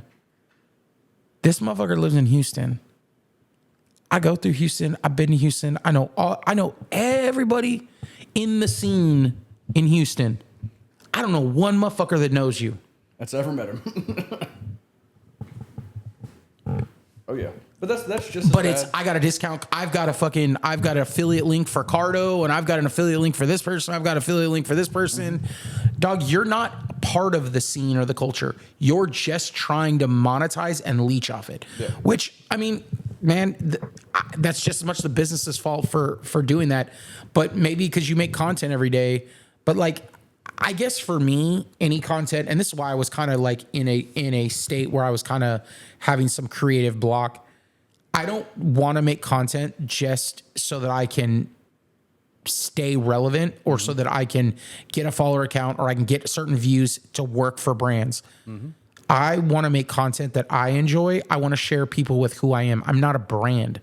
I'm a human being and a person. Yeah. And I want people to know I'm just a normal dude. You're sitting in my house right now.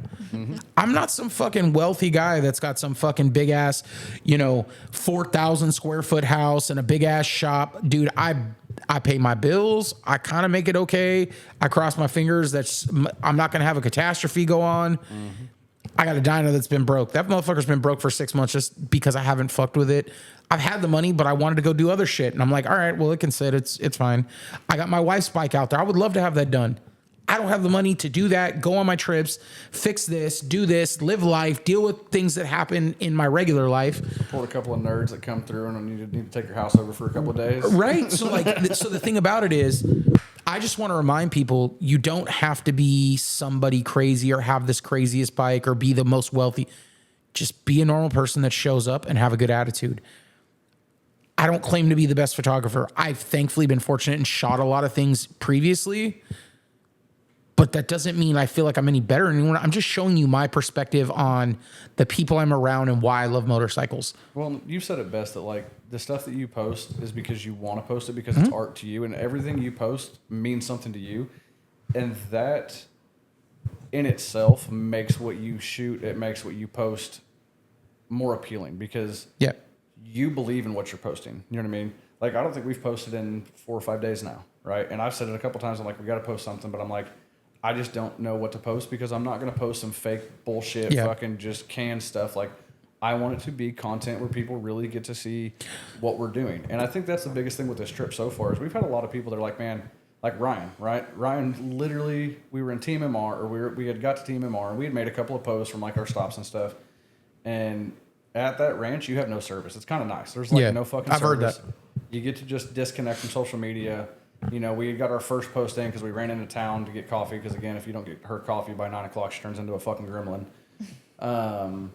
So we had made that post, but he had messaged me when we were in town, and I didn't get to see it until 4 days later when I finally got good service again.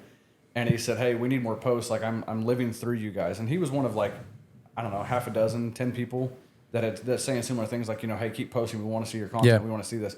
And that's what makes you want to post more because people are actually interested in what's going on in your life. I'm nobody, you know, we're just a couple of fucking nerds that jumped on our bikes. And like you said, we've just been nomading it for the last month. But like, people want to see that and they want to live vicariously through that. And it makes it easier to just post simple, goofy, silly fucking things of like, hey, this is what we did today, the last couple of days. None of it's been crazy. Like, hell, the best photos that we're going to have is probably these that you shot today when we were just rolling through the fucking 635 underpass. Yeah. Like, everything else is just normal day-to-day content, and that's what I want to post. That's what I want people to see is just the normal stuff. And yeah, I spent some time editing stuff up. You'll hear me say 37 times in our sit-down videos. If I didn't edit them, I say it every 5 seconds.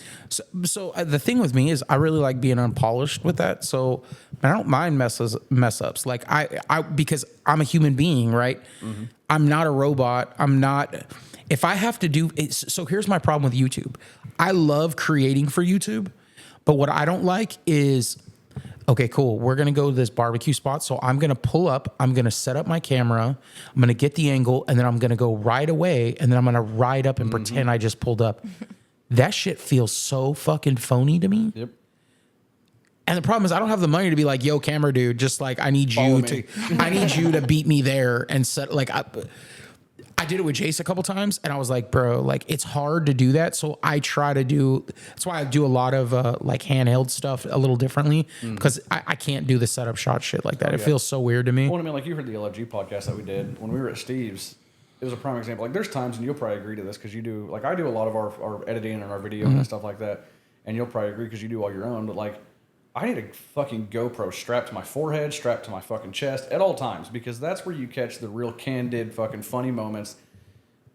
And when you don't catch them on video and you're like, oh, we got to redo that real quick. I can't post that shit because it's never authentic. It's never like it was originally, and it's so hard. Like there's a couple times. You need meta glasses, dog. Do need meta glasses. Hey, Ray-Bans, catch up. we need that sponsorship because those mugs are fucking expensive. Dude, so actually, I'm gonna say this and I'm gonna go to Sydney on something. Dude, Chris was talking about that because he got sponsored by Miller Welders. Chris. Promethean Liver, the guy that we did the podcast last night. Dude, fucking sick. So they came out with this new welding hood it doesn't darken. Oh shit. Bro, like you'll have to see it. So and he was like, how do I make content for this to show off how cool this is? Because when you're learning to weld or you're welding, seeing where you're at to make sure that everything, he's like, how do I do this? So he went and bought the fucking Oakley glass, like meta glasses. Yep. Because it's in the middle, not on the sides. Oh, so you can see through the lens then. Dude. So he did like this where he put the glasses on and then kicked the helmet down. So it's like a first person view of what it looks like going through there. And then like sick, dude. Like I kind of saw a video, sick. But it's actually like really interesting to think of like those perspectives and taking those steps to do those things. Yeah. Well, and you know, real quick, and then we'll jump over to what you were going to say to her. We all want to make good content. We all want to level up to the next level and get, you know, a better camera or get a better footage or get, you know, mics that can pick up, you know, sound better or, you know, get the new action camera. Like we have Insta360s. We bought them thinking we were going to use the shit out of them for this trip. mine's full from like the first 2 days, and I haven't cleared it out, and I don't give a shit to because I just the footage isn't what I want to be able to post because it's not clear enough. So I take half my footage off our iPhones, bro. But everybody, we want to be able to upgrade and get the better products and produce better content is what I'm trying to get at. So, and it just takes time. It takes figuring it out, and sometimes you'll find a product that works. Like my Insta, honest to God, don't ever you really use it. Not going to. What is it? Like a X3, X4? X4, yeah. So I had an X3. It might have been an X4. I don't remember. Honestly, I really didn't like it either. Yeah. Because one, I feel like the 360 camera the software is very cumbersome to use. Mm-hmm. I don't like that. The download times suck ass. Yeah. When you're trying to download a video. Well, the thing is, like, you have to download the video and then you have to edit it and then you have to export it. And like I said, it's very cumbersome with the 360 view. And then there's no way for me to put that in with other footage and to me make it look good. And look seamless-ish. So what I ended up doing, because the colors science is really weird on them. It's got like weird poppy colors. It doesn't match anything else. So what I used to end up doing is using it like an action cam. And I would do the only thing I would do is you could hit the one button to make it go from front to back. Mm-hmm. And I would mount it like a GoPro. That might be something you might want to do because I was doing that for a while where I would mount it like on my handlebars. Mm-hmm. And then if I wanted to get something forward, I would just have it set as the one camera view. And then if I needed to get something facing me, I would just hit the one button and hit record. Well, see, I'm like, even in because the 360 shit is just it's very annoying to me that I never liked the software on it. So I actually ended up sending that to somebody, to a friend. Mm-hmm. I was like, here, I know you want one of these. Take this. Mm-hmm. I'm not using it anyways. If I can help you out, let me do that. And then I still use my GoPro some, but like a lot of times it's just. Well, I mean, like for the action shots and stuff, like you do in the Busted Knuckle stunt tours. Obviously, I do a lot of stuff with 12th Co. I've shot footage with the 360s and it works, but honest to God, your iPhone in cinematic mode takes such quality. And if you don't know, I'm going to let you on a little trade secret here. Raw dog. If you go into your iPhone, if you have a 16 or newer, maybe a 15, I think 15 does too. But you go cinematic mode and you click the top left corner, you can go from HD to 4K. And you can also go, if you have a 17, you can go 120 frames per second in 4K. So you can really slow that video down and get really, really good cinematic shots. And that's what I've started doing for all of our stunt stuff. Like Berg's Rider Highlight, that was all shot in 4K. It was all shot in cinematic mode at like 120 feet per second. So it could really slow down and get the good money shots per se. You know what I mean? Dude, I got some cameras to do some fucking shit like that. I mean, you also have probably $5,000 of fucking cameras in there or more. You probably have one that's worth $5,000. So I probably have $5,000 in camera bodies, not including lenses. As you can see, I have quite a bit. Yeah. It's not even like some of the other ones that are in the closet, but I've heard the lenses are the expensive part. Yes. So bodies are expensive. That's not a lie. But in photography, you date bodies, you marry your lenses. So like, yes, I have well more money in lenses than I do bodies, but it's because I have a lot more and I have specialty lenses to do certain things, to get certain perspectives.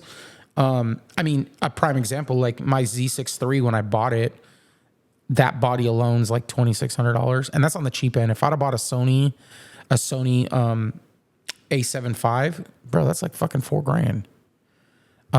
My Sony that I have in there, when I bought it, was like, I think it was like $1,300. My Nikon was like another $900. My other Nikon. And then I've got another one that's in the drawer that my dog. All I'm hearing is panhead parts to finish my panhead. That's all I'm hearing. Yeah, my D850. I got my D850 too. But that's like my homie Trent. Trickback Trent with Kirsty. Yeah. His old lady's been playing with a lot of photography stuff recently, and doing that double exposure stuff. And that shit's sick. Oh yeah, I hit him up and I was like, how is she doing this? Like, is she morphing two images together, this and that? We were just kind of talking about it. Yeah. And he was like, no, he's like, it's straight off the lens. Like, obviously she goes through and edit stuff. He's like, but it's a part of, I'm about to even look it up. So mirrorless cameras, you have the ability to do double exposures like that. You can do them with DSLRs too, but there's settings in there that you can do that. Because what you used to have to do in film cameras, when you want to do double exposures, you would shoot it and wind the film back and shoot it again. Yeah. But there's software in the new cameras where you can do that kind of shit, bro. I love doing stuff like that. I like doing different creative perspectives like that. Yeah, I really like doing Canon R is what she's shooting with, a Canon R mirrorless. Okay. And apparently it's like, it's in the settings of the body, like that you can do that. And I'm like, I told him, I said, dog, I said, my exact words were, I'm just an iPhone photographer, professional. I don't know what the fuck I'm doing, bud. Right. You're talking way above my pay grade when you're talking bodies and lenses and shit like that. But I appreciate it because you guys put a lot of time and money into those things. Oh yeah. You know, I think iPhones and, you know, the Androids and stuff are great because it takes a very average photographer and allows you to do some things that are mediocre. You know what I'm saying? Like they're not professional, but you can do some pretty decent stuff with them. Right. But just like the shoots that you did, the little bit of roller shooting you did today, like I know you could sit down for 3 hours and make those images. Oh yeah. Literally just jump off the fucking screen. By the way, I just realized I'm completely ratting myself out. If my wife doesn't really listen to my motorcycle stuff that much, but if she does, I didn't spend more than $2,000 on any of this stuff. Oh no. They gave it to me. Right? Right? Dude, I was telling Sydney, like, There was a deal. when we were setting this up, like, you didn't even snap. You know, I have an audio board in that room. This is not the same one. No, yeah. This I is saw you getting it out of the other This room. is the 4-channel. Yeah. Like, this is the big one. That's the small one for the room. Like, all this shit's expensive. I have a drone in there that I use. I don't use it as much as I probably should, but I do, you know, certain things that when I'm capturing video, I want drones. Like when I go to Born Free, Texas, I like coming into the bowl and shooting that, and it gives different perspective to the event. But yeah, man, like that shit's all fucking expensive. I have my Pocket 3 in there. That's really good for rollers too, because it's the just DJI Pocket 3? Yeah. Yeah. I think I want to get one of those. I think I want to get rid of the Insta and I want to go to the DJI stuff because the image quality looks so much better on everybody that I know that has a DJI. the Osmo Pocket, no, or not the Osmo Pocket, the Osmo Action. Yes, the Osmo 5. Action 5, the new one. Dude, that's all Chase is shooting all of his vlogs with. Really? Yes. Yeah. And he's got a bunch of badass fucking camera equipment too. But he's like, bro, it's not even necessary. Like the Action 5 is all you need for doing any type of vlog or anything with a motorcycle. Because what's cool about it is it mounts like a GoPro, but it's got a quick disconnect. So you just hit a button and you can take it and put it in your hand and move it around like fire, bro. Well, so our buddy CJ that I was talking about, his son Matt, which Matt's gonna, dude, I'm gonna have to send him your stuff or you know, talk to this kid because if he chases this videography dream that he's really kind of playing with right now, dude, he will be a force to be reckoned with in the automotive motorcycle industry when it comes to video and stuff because he's got so much talent. But CJ got him, I think it's a DJI Pocket 3 or a Pocket 2, but like the footage this kid creates Nice. is unreal. You know what I Dude, mean? the Pocket 3 is a fucking phenomenal camera. And he takes the time to edit it. He's, you know, like you know what LST is because you were in the you know, truck world. Yeah. He went to LST and shot a whole bunch of stuff. And I mean, I'm talking like you go to his TikTok and he's just what's Matt, 14, 15? 15. He's a 15-year-old kid that went to LST and has barely played with this fucking thing. And he's getting like 100,000 and 200,000 views on videos. And I'm like, dude, I'm so proud of you. That's insane. That's sick. So. I love that. But back to what you were going to ask her because I feel like we diverted a lot. I know, like Now you don't even remember what you're going to say. We're over here talking about social media, and I know we went on a little bit of a woman hating tangent. I always want like a woman's perspective on that. Like, it feels bad. You're in a man's world of motorcycles already, and like I said, I don't mind women having a good time and like using whatever but how do women in the motorcycle industry feel when you see this and you see women using their sexuality to like exploit like I shouldn't say exploit, that's probably not a good way to phrase it. They use their sexuality to drive their content rather than anything else. From my perspective, I think it's fine, do your own thing, like whatever works for you. But then, like, I've experienced a lot where women are like, they're not like girls, or like if you start getting attention, then they get mad about you getting attention and not all the attention being on them.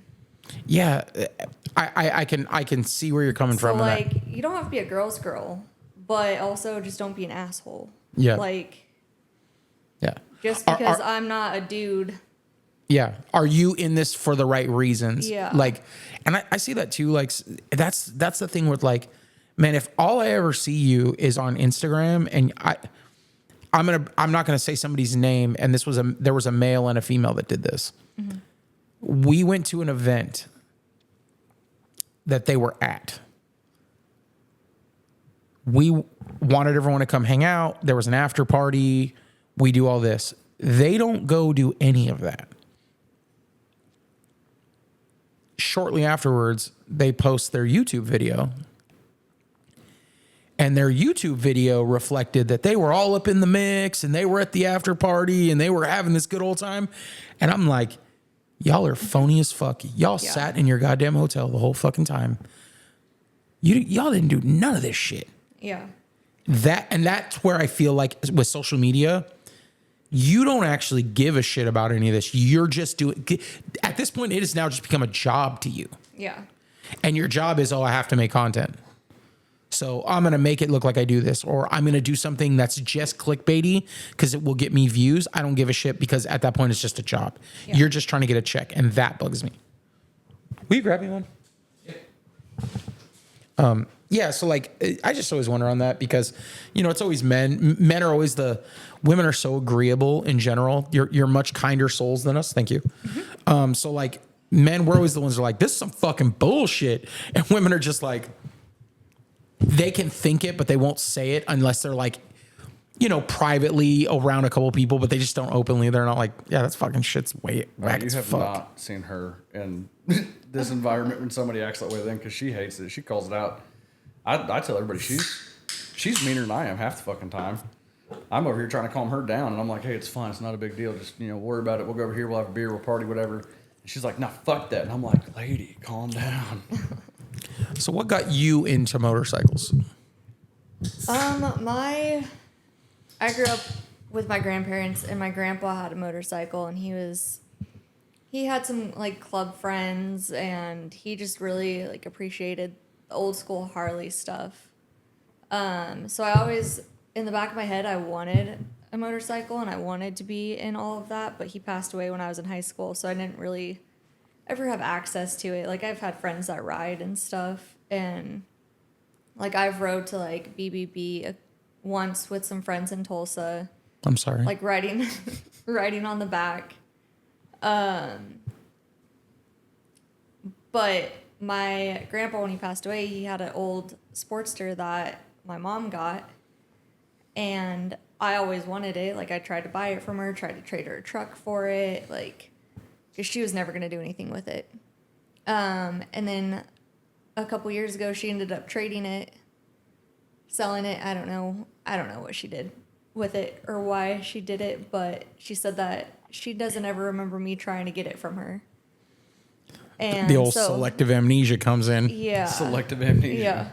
Yeah. So that was kind of like a big hit for me. And then I finally just had the opportunity to learn and finally just went for it and bought my own bike. And so I'm going to take it that you were probably close with your grandparents. Yeah. I was really close with my grandparents.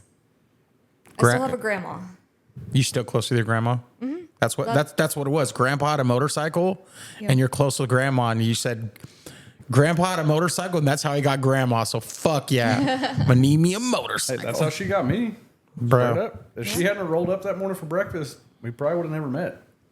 It was just a random, coincidence of us meeting. Be like that, man. Oh yeah.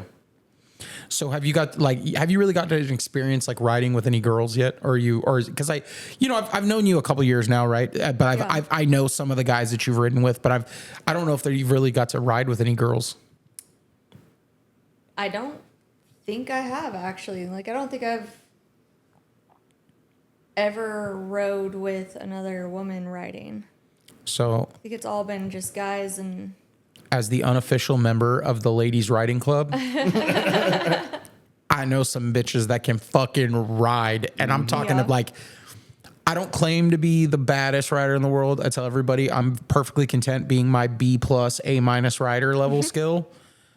I know some chicks that can fucking ride. I'm not ashamed to say it. Mm-hmm. Jessica will ride the shit out of me. Like, she is fucking fast. Like, fast. Yeah. I've been waiting for her to come to Oklahoma City with her bike. Because, like, she flew down a couple months ago, a month ago.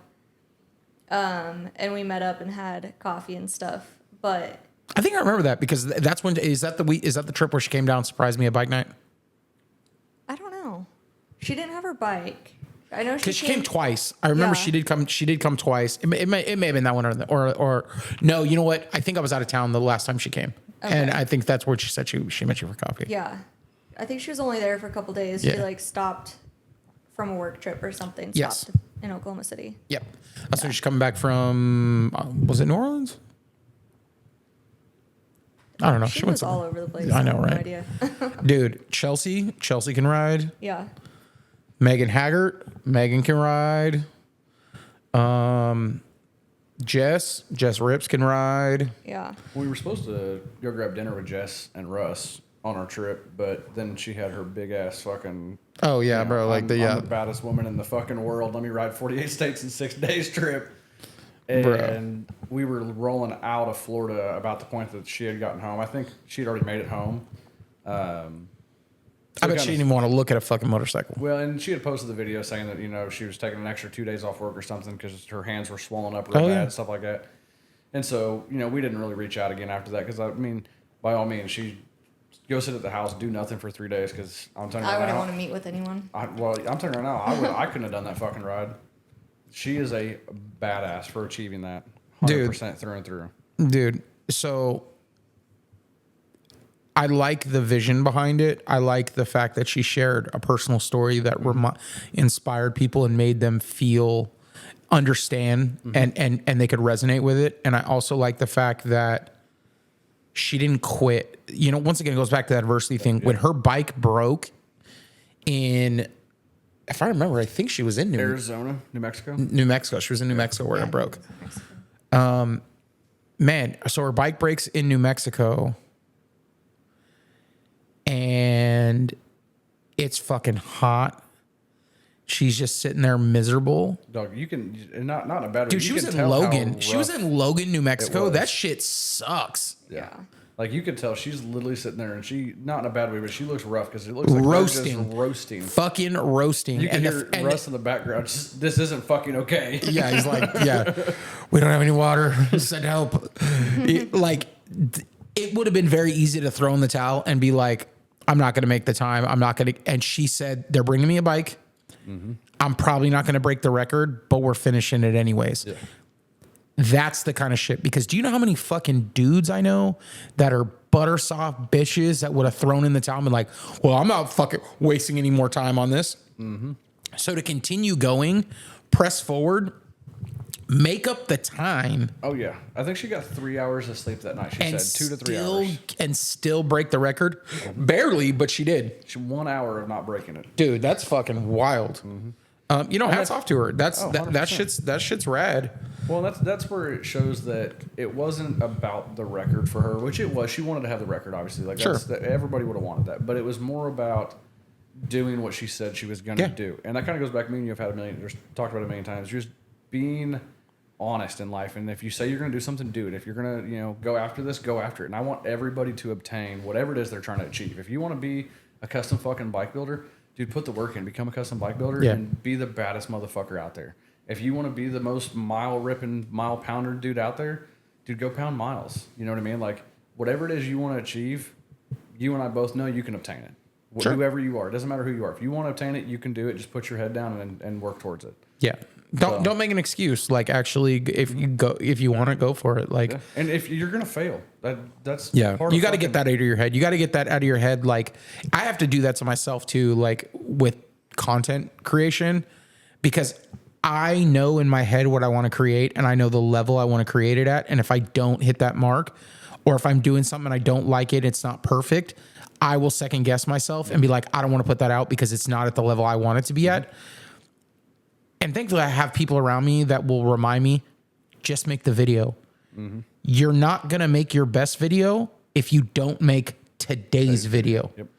You got to make today's video and then figure out afterwards what you could have done differently and then make the next video. Yep. Stop thinking that you're going to make a fucking masterpiece every single time. 30 fucking videos in. Or even every single time. Right? And I'm not even at that. Like, I'm not even at that. But it's crazy because the videos that I think a lot of times it's easy as a creator. And, we've talked about this a little bit. Kind of goes to what we were talking about last night on the Fast Life podcast. But, like, don't get hung up looking at the numbers, because there's been times where, like, I've done a barbecue review video and, you think of it, you see it, and you're like, those are just the people I know that I'm friends with that, like, on social media said that they watched it. Literally, like, I've been at work and people I'm not friends with at work will come in and be like, hey, I was at my in-laws' house this weekend. My fucking mother-in-law was watching one of your barbecue review videos. I'm like, what the fuck? And she was like, I was in the other room and I heard your voice and I was like, what the fuck is Devin doing on the TV? They walk in there like, on the TV. I didn't know that you do barbecue review videos. And I was like, sometimes. Mm-hmm. They're like, well, that's pretty good. And I was like, I don't think any of you fuckers watched it, but okay. All right. So it feels weird. Or like I've been at bike night and someone like taking a piss in the bathroom. There's nothing more awkward than when you're in the bathroom taking a piss and someone walks up behind you and they're like, when are we going to go eat some barbecue? I'm like, yo, dog, I got my dick in my hand. Like, right? Can we talk about this in 30 seconds? Yeah. Can you give me 15 seconds, bro? I'm about to shake. Like, we can be cool. But no, like, and they're like, man, I really dig that shit. Or people hit me up.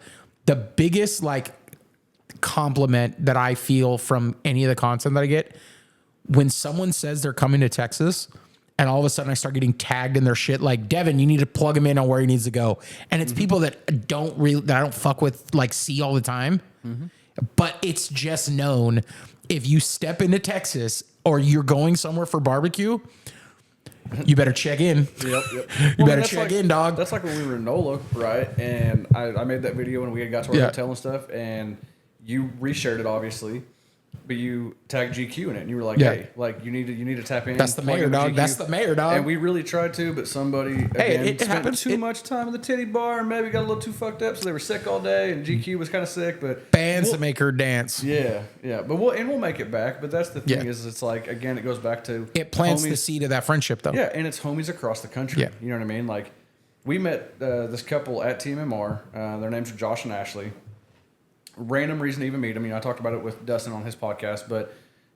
Josh, who he is as a person, he's a little bit more of a shy guy, doesn't really like talking to people, and, doesn't like being in the limelight. Right. But we met them because Millie, obviously, being who he is, he's like us. He's got that golden retriever energy where he's going to stop and talk to everybody. Josh rolls by on this beautiful fucking FXR. I mean, just absolutely gorgeous build on it. Goddamn FXR motherfuckers. I know. Fuck everybody with FXRs. But anyway, so he stops Josh. Well, we end up meeting Josh and his wife, Ashley.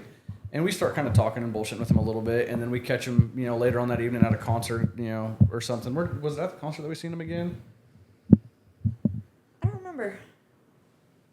Yeah, whatever it was, I don't remember. But like, we met up with him, and then we kept seeing him over and over and over, and they just became homies of ours. And when we go to party at the Pin next year, they're going to be homies, and they're kind enough to let us come stay at their house if we want to. Like, they're going to come to Born Free, Texas. They're going to link up with us in Oklahoma City on the way down.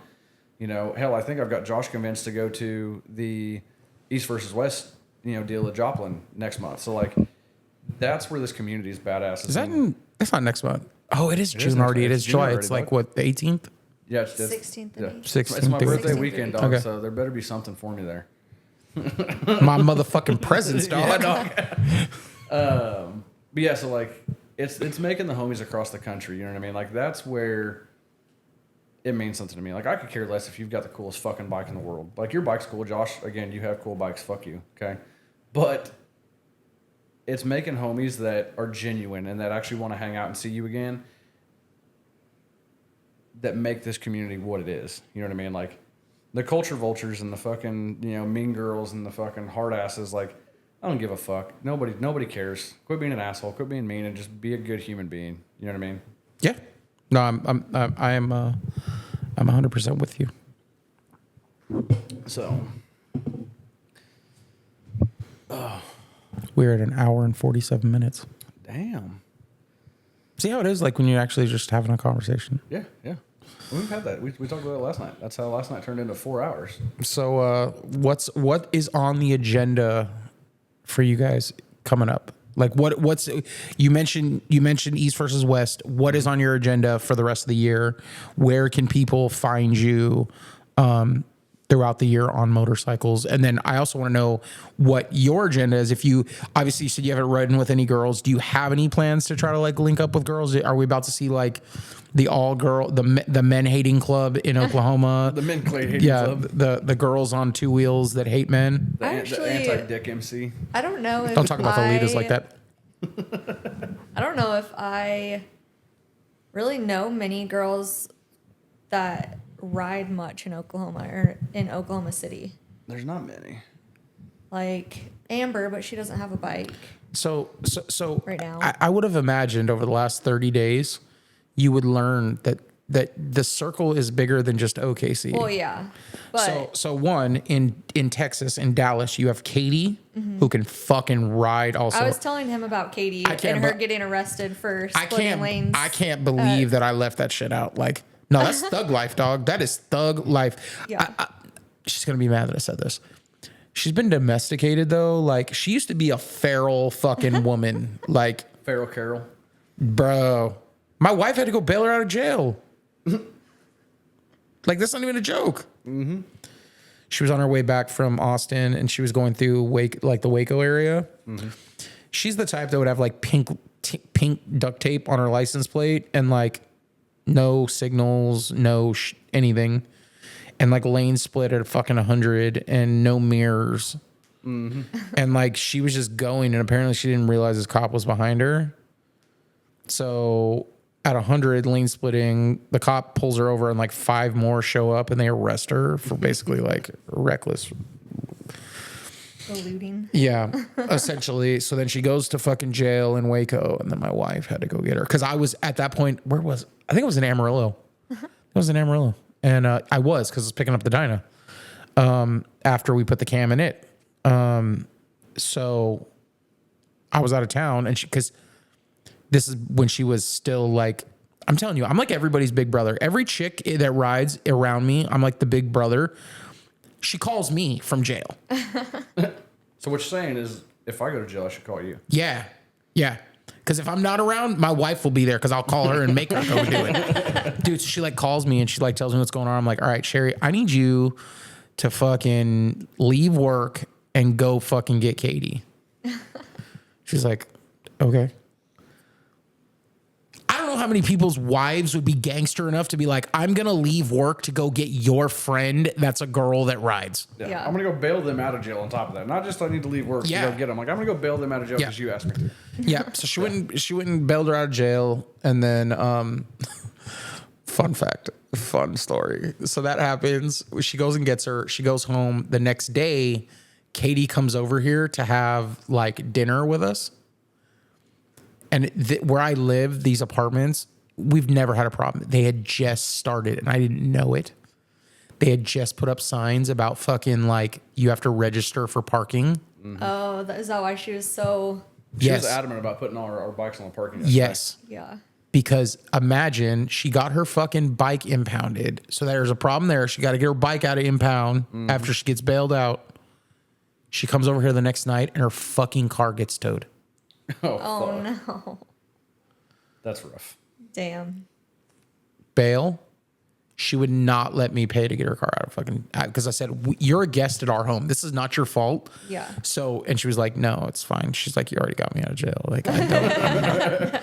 But she, so anyways, Katie is, she started dating one of the guys. That's a homie. It's one of the guys I went to California with last year, Steve. Old Scuba Steve. He's a fucking gangster. Yep. And, they're going to East versus West. I know that for sure. Cool. Because that's actually. You guys are going to have to come scoop us up through. Do you go through Oklahoma City when you go up there? So I don't. Or we'll just meet you wherever. We'll figure it out. We will figure it out. Because typically, like last year, what we did to go to East versus West, we went up to the Talamina over to Pig Trail up to East versus West. Yeah. We took the long way, but we made like a nice ride out of it. We don't necessarily have to do that. I don't care either way. Well, I mean, we could meet you guys. But it was good shit. Last year it was raining all the way up there, so like Talamina and the Pig Trail was not nearly as fun because remember the way my tires are set up is I don't have Yep. fucking cruise decks because fuck cruise decks. I'm just kidding. Cruise deck, holler at your boy. I've never ran your tires. Metzler, let's get a sponsorship going. yeah, Metzler, let's make that happen. Somebody get him some different tires. Right? Get them off these Shinkos. Shinkos are great for stunt guys. Those Dude. 999s last forever. Bud. No. Hold on. Let me back this up. 777s, great fucking stunt tire and great if you really want to fucking get after it. Or you want to break your transmission. They're sticky, Yeah, they're way too sticky. but not a great distance tire. Nope. Even if you put one on the front, like I don't even want to put 777s on the front of my bike for rollers and shit. They're great for stickiness, but they don't last. Like if you so when I was in New Mexico, that's what got me on a Shinkos because I used to run them through like I used to go to Ruidoso and Red River a lot, and that's all up in the national forest in New Mexico. So I'd go running through there. So I ran 777s forever, and then the problem was every summer or every riding season, because over there, it actually gets 10 degrees and fucking ice. So you have seasons. Every season I had to put new tires on because you ride them hard, and then you sit them, and by the time you go to get on them next year, they're fucking squares. yeah. Like, all right, well, that fucking sucks. So I did the 999 long hauls, and I gotten great mileage out of them, and they still give me the performance that I want. They're just not a great rain tire. They're better than the Commander 3s I used to run, where I almost killed myself a couple times. Commander 2s were a great tire. The 3s suck. Yeah, Commander 2s were all right, but they still weren't a great rain tire. But the 3s are terrible. Yeah.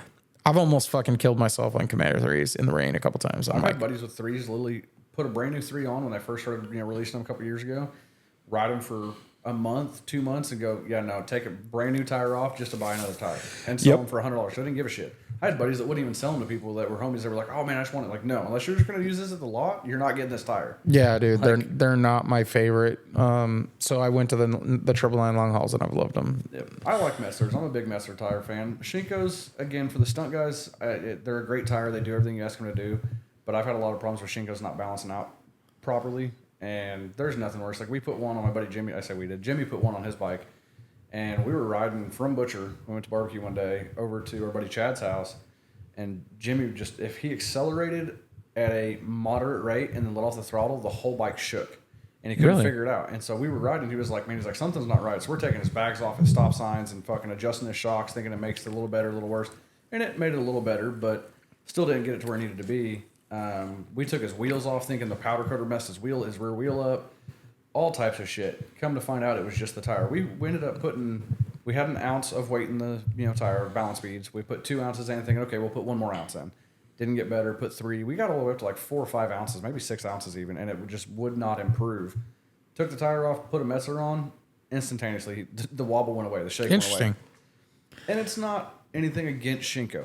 It's a manufacturing thing. He may have got a bad one, but I've heard these things happen multiple times, and I've seen it a few other times. You know what I mean? Yeah. It's long and the short, but no. So we'll be at East versus West, obviously. So we're gonna do that next month, and then we're gonna do Born Free Texas. We've never been. We both want to go. Probably not gonna take the big bikes. Probably just gonna take some pit bikes because once we get in there, there's no point in rolling around on big bikes when the pit bikes and dirt bikes and shit like that's where the fun is. I think we're gonna do BBB. We've kind of talked about it. Not too far from us, so I think we're gonna do that. And then Might as well. Outside of that, I don't really have any other big plans for this year for stuff. Like we probably won't do another big trip this year.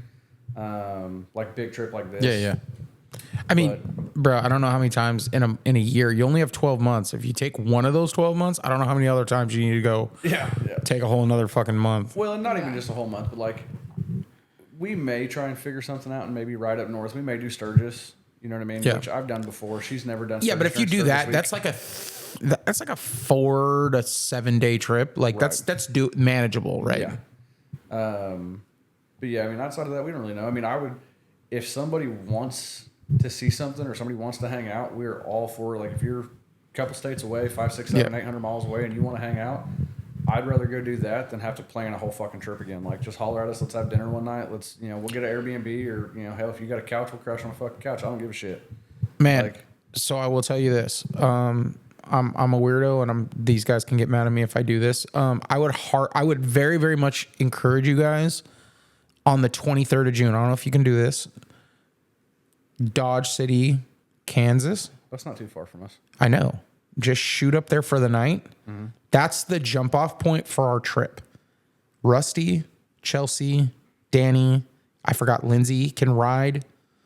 Danny's sister Stevie can fucking ride. Mm-hmm. You want to meet some girls that fucking ride cool bikes? Yeah. We're all meeting up. My buddy Hunter is going up there. His wife Meg can't go, but she rides a road glide that's sick as fuck. I think Dodge City's only like 3.5 hours. Yeah.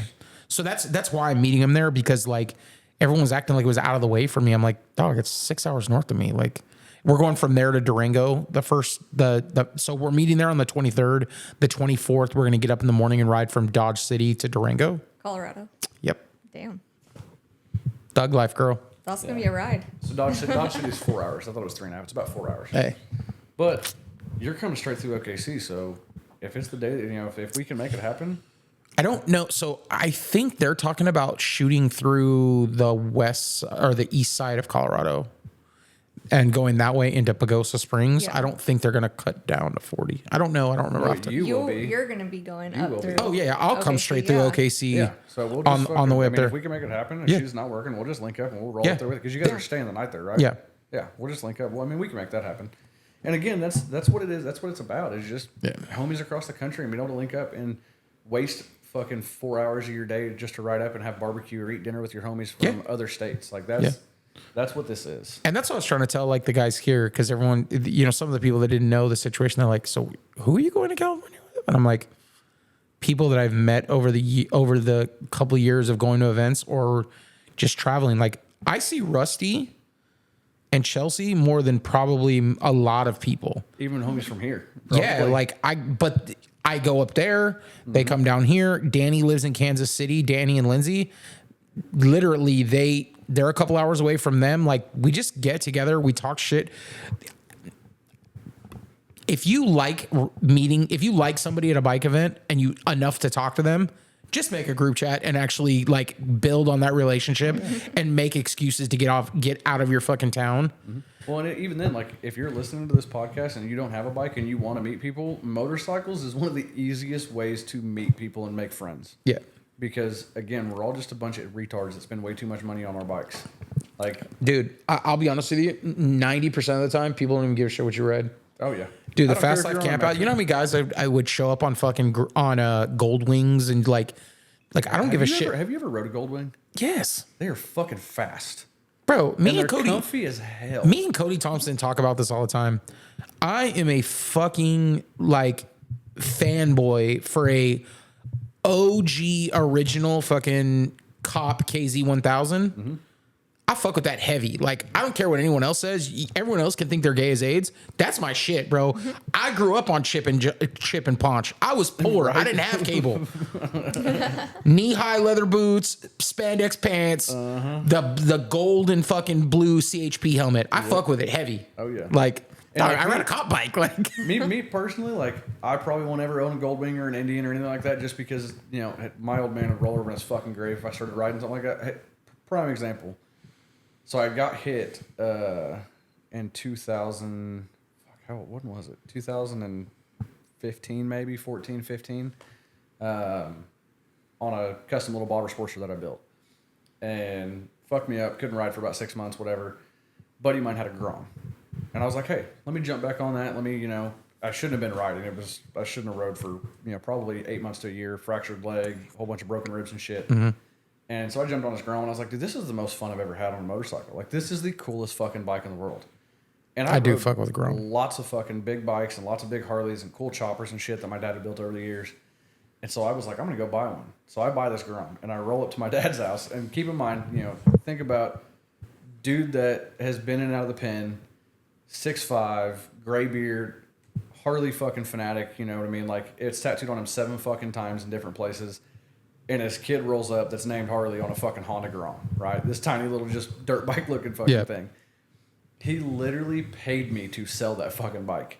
That's terrible. Because he was like, no, he was like, you're buying another fucking Harley. He was like, I'll give you $1,000 to get rid of this. And I'm like, dog, I had Olean suspension, a bride seat, fucking pro taper bars. Like, I had put money in this fucking thing. And I was like, no. I ended up selling it and buying another Sportster and built another fucking little bobber Sportster. But it was just hilarious because, like, I don't give a fuck if people ride. You can ride a metric bike, you can ride a sport bike, you can ride a fucking, as long as it's two wheels and it's cool, even if it's not cool, even if it's gay, as long as you're cool. Well, here's the thing. I don't give a shit. Here's the thing. Truthfully, like, if it's cool if you like it, I love it for you. That's what I'm saying. If it's something that you like. It doesn't have to be something I like. If you fucking like it, man, more power to you, bro. Yep. Do your thing. Do your thing, boo-boo. I was telling him earlier, I think it was earlier today or yesterday, that my great-great-uncle, when he was like 75, almost 80, went through a midlife crisis and bought a Harley. Never Who did rode this? one. My great-great-uncle. It's My a funny Uncle story. Wayne. Just listen. Fuck Because you're going to say exactly what I said. He had been, his wife died like before I was born. So he's been single man for 26 years at that point or something like that. He bought a Harley, complained about how loud it was, and put training wheels on it. No, you're talking the motorized, flip down, pull up to the stoplight, bam, fucking training wheels. But he was like 75, 80 years old. So give him some grace. I give him what? credit. He wasn't on a fucking trike. You know what? I'm going to tell you right now. He hit a deer on it though. I'm just going to let you know. She probably doesn't want to hear this. That dude was slaying the pussy at the fucking nursing 100%. home. She said the same thing. After That she finished motherfucker was story. knocking the dust off the chicks at the nursing home. Dude, that's like my dad, though. So my dad was an old graybeard, right? Like, in my teen years, he was in his 60s, okay? So, in my late teen years, you know what I mean? Early 20s. Damn, that motherfucker couldn't pull out of a driveway. And I'm telling you, straight up, like, at 38 years old, I was 100% in an accident, all right? Damn. But this old man went to Sturgis. God, he had to have been 62, 61, or probably 60, 61 around then. Goes to Sturgis, which he did every year. You know what I mean? That's kind of what that era did. And gets back, and we're sitting over at his house. My uncle's sitting there as well. I have an uncle named Harley and a nephew or a cousin named Harley. If that tells you anything about my family. Unoriginal asses. Yeah. You couldn't have anybody named Davison? Oh wait, no. Here's the best part. And she knows this. So my uncle Harley, his middle name is David. So his son is Harley David's son. Fucking figures. But anyway, so we're sitting there around talking to my dad, asking about Sturgis, how it went, yada, yada, yada. And his phone goes off. And I'm like, oh, who's that? And he's like, it's this 20-year-old chick I banged out at Sturgis this year. And I'm like, no, you fucking didn't. And he's like, yeah, it shows me a picture. And she's fucking hot. I'm like, there's no way. You're 60 years old. Your shit can't even work anymore at this point. Like, there's no way. He calls this broad up. FaceTimes her. Doesn't even know how to use FaceTime. She has to walk him through it to keep in mind. FaceTimes her, and she's like, oh yeah, I fucked the shit out of your dad in his tent. And I'm like, what the fuck? Blew my mind. But old men, they be doing it. You see it every year. If you go to rallies, you see that old dude with that hot chick on the back, guarantee he's probably bagging it. I mean, You've seen it. You can't tell me you haven't. some ladies got daddy issues. And creepy uncles. and need Jesus and a therapist. I mean, the therapist part, they probably already have, and that's probably why they, are in the motorcycle industry. Right. So, but yeah, no. So I don't think we've got any other real big stuff outside of that. Like I told you at lunch earlier, I think we're going to try to do the block party next year, the Indian Larry block party. So Dude, that right there is a bucket list for me for the experience, just because I want to be there. I want to be able to. My favorite thing to shoot in the motorcycle industry is candids, because I like telling the story and making people feel like they know this person. Yeah. That event is like candid gold for me, because there's so many people you can blend in and they don't even notice you. Yep, dude, and it's just controlled, uncontrolled chaos the entire time. And again, that's how Larry lived his life. You know what I mean? He did what the fuck he wanted, how he wanted. He built, again, the building bikes, and if they sell, they sell. That's what Larry did. He built bikes. He didn't give a shit if you liked it or not. He built it because it's what he wanted to build. And just the whole aura of it, and the presence of that event is just, again, it's like you said, it's a bucket list item for me, and I think it'd be cool because we could check off a whole bunch of states going up the north side of the East Coast next year. That's one thing that I've never really got to explore. So I've rode my motorcycle in the South a lot.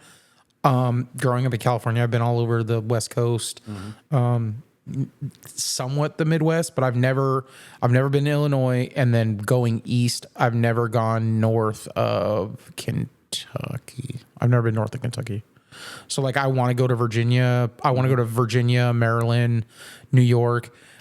I feel kind of like, I don't know if I can ever get the experience from the conversations from Jace because he went to New York City during COVID. Yeah, it had to have been different. When the shit was shut down. That would be so cool. Right? So it's like now everything else just feels like mediocre. It's like, I want to ride the Brooklyn Bridge when no one else is around. What the fuck? Yeah, now you're going to be trying to get through splitting lanes and have pissed off New Yorkers trying to hit you. I'm going to tell you right now, going to New York, I want to go there on the Dyna. Some non-podcast material, but what you and me were talking about with the Dyna later. No, that's going on the Tansit. Like 100%. Like, I want the retro vibe in New York through the lane splitting on the sidewalk. Like, I want to go eat dollar slice pizza. I want the whole fucking good food. Okay, got to caveat this. Brought up pizza in NOLA. What was the name of that pizza spot we tried? I have no idea, but I think there are like 4 of them. Yeah, there's like 4 or 5 of them in Bourbon Street, and they look like a Brooklyn fucking just dirty, greasy, Italian pizza setup. Small ass little spots. Probably some of the best pizza I've had to date from a restaurant. So I'm going to say this, New Orleans, when I went to visit there, if you've never been there, it's very eclectic when it comes to cultures. Yes. There's been a lot. So historically with New Orleans, obviously you had the Mississippi, so you had a lot of the slave trade because it's in the South, right? And then the way that New Orleans was built was on the backs of, and you have the French that established this city, right? So you have French culture, you have slaves that were there, so you have African-American culture. Then you had the way the city got built on one side of the bank was with Irish and Italians. So you've got like this gangbang orgy of cultures that is what Creole and all this, like, which is why you go there and it's like, why is there like such authentic Italian here? But it's because they all went down there to build the city when it became like, once it became like a complete, during the early 1900s when they were building it as a main thoroughfare for the fucking Mississippi. That's how they built that city. Well, dude, it's even older than that. We were reading, there was most of the buildings down there, and I don't know, I kind of told you I was a little bit of history. Most of them are French built. Like if you're in the French Quarter and you're in Bourbon Street, that is all French. Dude, it's 1700 some of these houses were built in there and shit. And like, I'm talking places we were going in and eating. It was the Great Fire. I think it happened in 1776 or something like that. Did you see the creepy fucking like statue at night, like the shadow with the Which one? Man, I want to say it's the Notre Dame. I think Notre Dame. There's the Notre Dame church. I'll send you some. I'll show you a picture there. Like we're definitely gonna take another. They got like that was pretty cool. But what I'm saying is on the not in that part of New Orleans, but when you go across the river, the whole other side of the river was built by immigrants that were Italian and Irish. Well, Italian food's like my favorite. At different time periods. So that's why there's like this really big mix. I thought the same thing when I went down there. I was like, what the fuck? Like, but it was crazy. It's really cool to see the culture. And like, that's what I told Ricky with GQ, like, whenever we were talking about meeting up, and he was like, what do you guys want to do? And I was like, dude, I want to see the history and the soul of this city more than I want to see the tourist attractions. Like, it's cool being on Bourbon Street and like just seeing, like, we saw a jazz band in the middle of the courtyard at the he was a president, that big ass courtyard right in the middle of Bourbon Street. Andrew Jackson.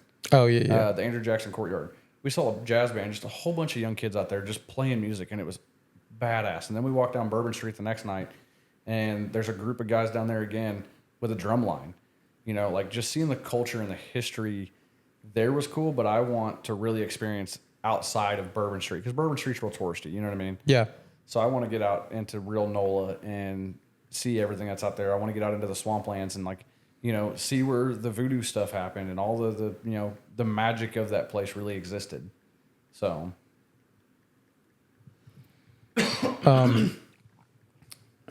Sorry, I'm locking down my grass passes right now. oh, did you get some? Yeah. Oh,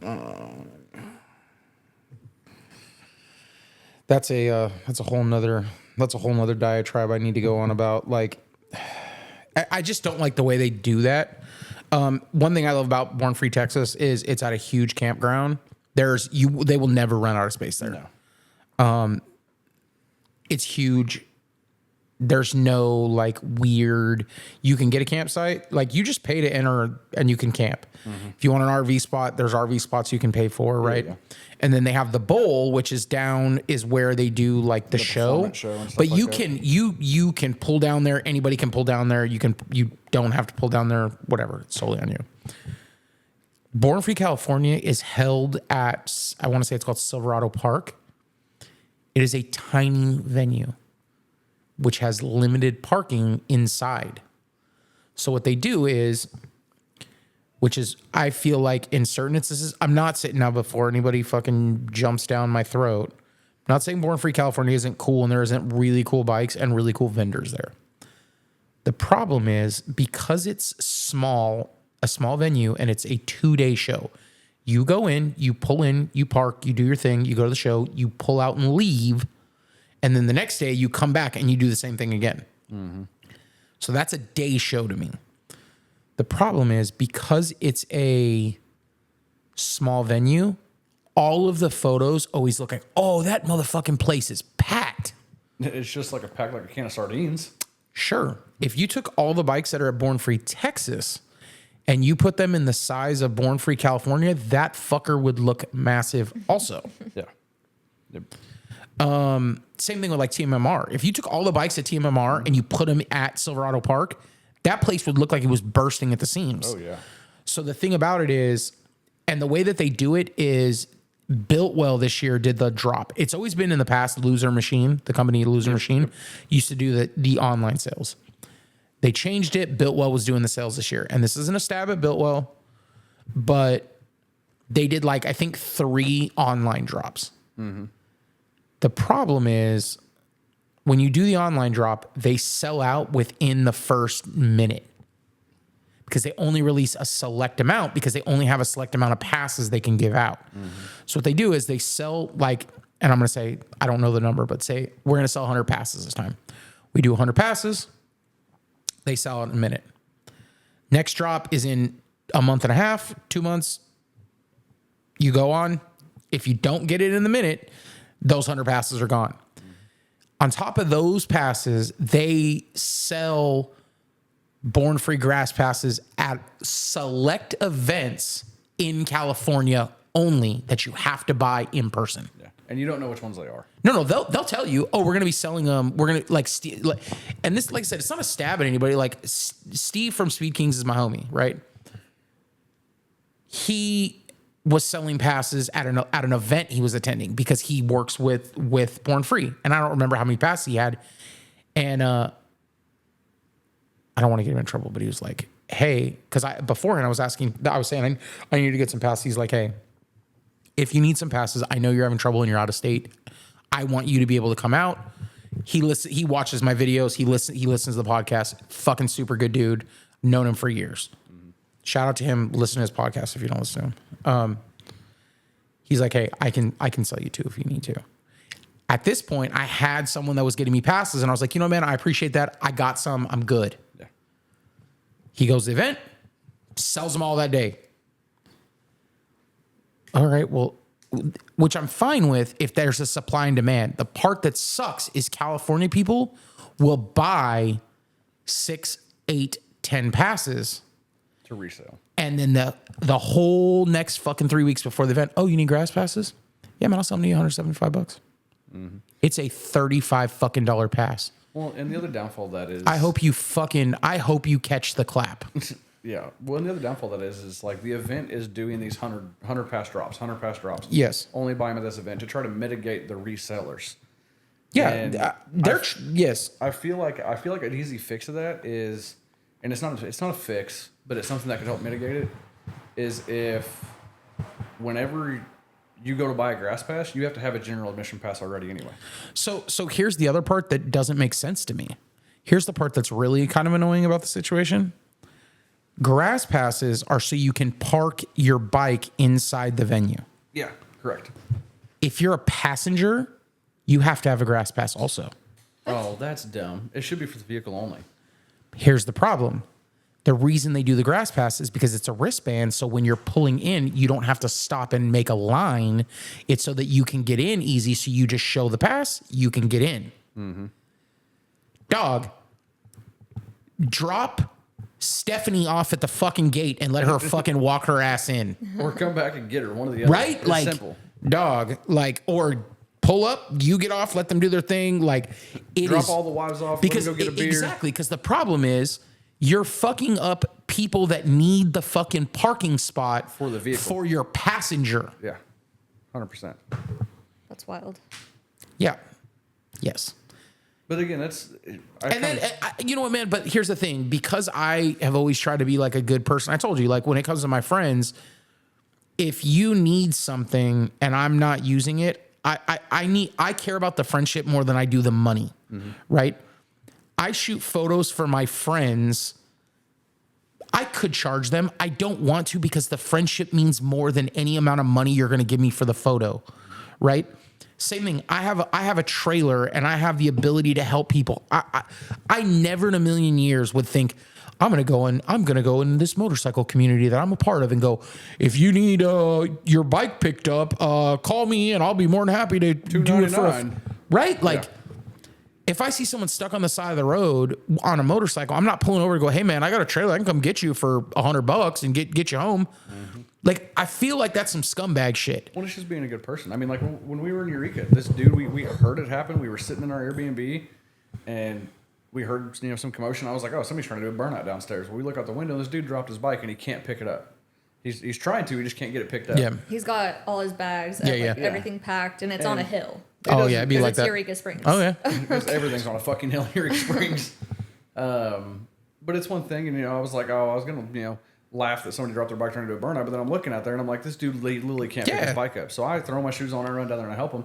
It's not a sense anybody. I yelled down at him. I was like, hey, we're gonna come help you. Not me, but someone's gonna come help you.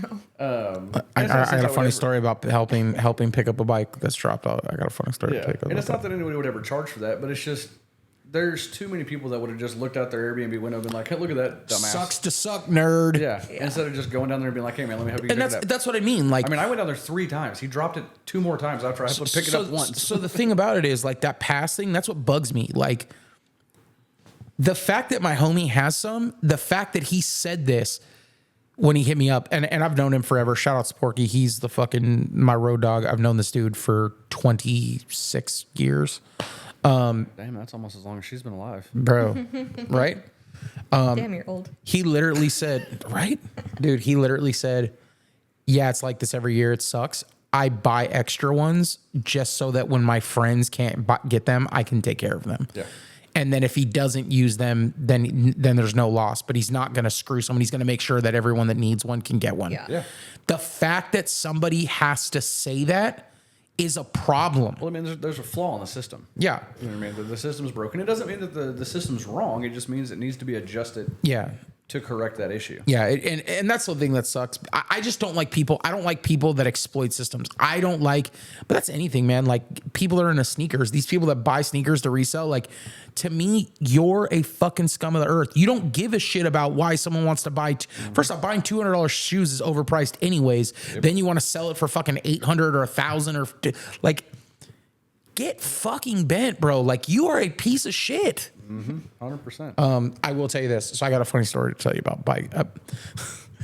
You said, hey, someone's going to come down there, but it's not going to be me. Well, I'm not going to be able to help you. That's not true. That is not true. I've put my bike down one time in a ride, and that was when I was in Galveston. It was raining. That's one of the reasons why I don't fuck with rain. I don't fuck with rain and railroad tracks.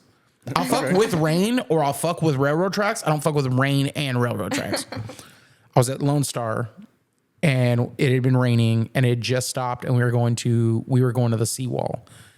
And I fucking went across some trolley tracks. And as soon as I'll show you the video, dude. As soon as my tire touched it, it was like ice. It spit me sideways, fucking dumped my bike, whatever. That's not what the story's about. That's the only other time that that I've put a bike on the ground with over 80,000 miles. 2 other times I've dropped them. These are drops, not fucking riding. Not went down. You just dropped it. Dropped my bike. One person was there. One fucking person was there, and it was the same person at both fucking bikes. Both bikes, the Bagger and the Dyna. Goddamn Jessica. California, we stay at what the fuck is the name of that place?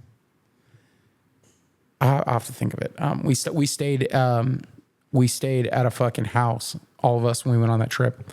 We're coming down the hill, but the hill to this like Airbnb behind, and it's a famous place in California. I'm trying to remember the name of it offhand right now. Josie's Hideout. So Josie's Hideout is in this mountains in San Diego, like the hills. They have Airbnbs. They have a big house, and they have some smaller cabins you can rent that's above Josie's Hideout. We rent the big fucking house. There's probably 8 of us staying in this house. But to get to it, you have to come up this really fucking steep gravel hill. Oh gosh, She's already out. She's done. Right? and Jessica even says, like, hey, it's really steep. Like, you need to like make it, so you go, it's steep, and then you have to make like a hairpin and come up again. Oh god. Hey, that sounds like our fucking cabin in Leeds when we go to Sturgis. It's literally up a steep hill, speed bump, turn up a steep hill.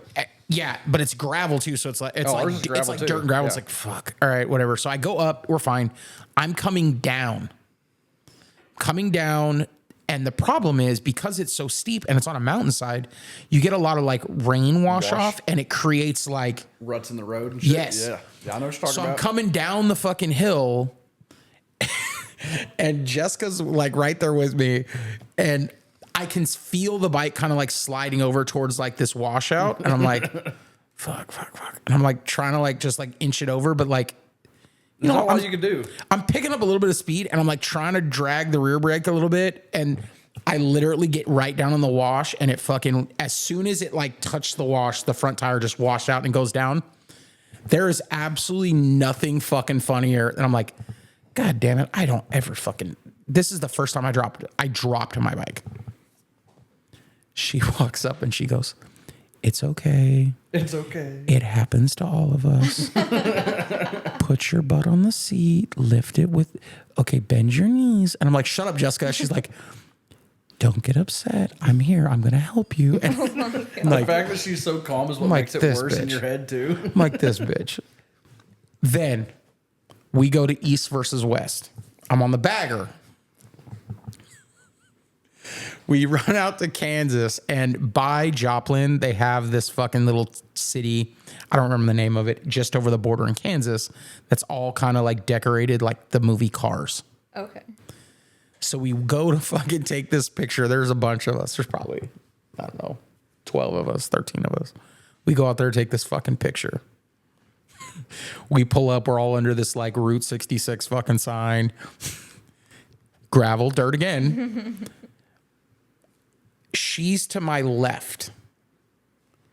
I go to put my kickstand down, and it doesn't, like, it goes down, but as soon as I went to lean the bike over, it like caught a rock and it kicked the kickstand back up, and I didn't notice. We all know what you're talking about. When that kickstand doesn't stick and you're like, oh shit, it's going down.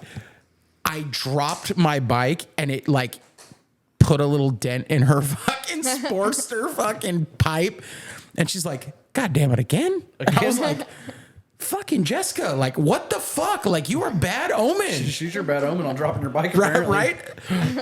I only drop bikes around her. It only happens. It only happens to her. Well, she only drops her bike in the parking lot at our bars in our local city that we go to. I mean, That's not true. If you're gonna, I dropped it in your driveway. Yeah, you did. I mean, if you're gonna do it, literally, if you're gonna do it in public. Yeah, literally backing out of my driveway. So my driveway, it's not super steep, but it's probably like a, I don't know, 25, 30 degree angle, right? It's not super steep, but there's some angle to it. But at the bottom of it, it's got a water runoff, right? So it's got a little drop in, curve thing. And I know it's there. She, I think that happened a month or two into that I day. knew it was there, but I stopped my bike waiting for you. She always stops at the bottom of it. I just roll through it out into the street, and she always kind of, slowly walks it down and then stops at the bottom.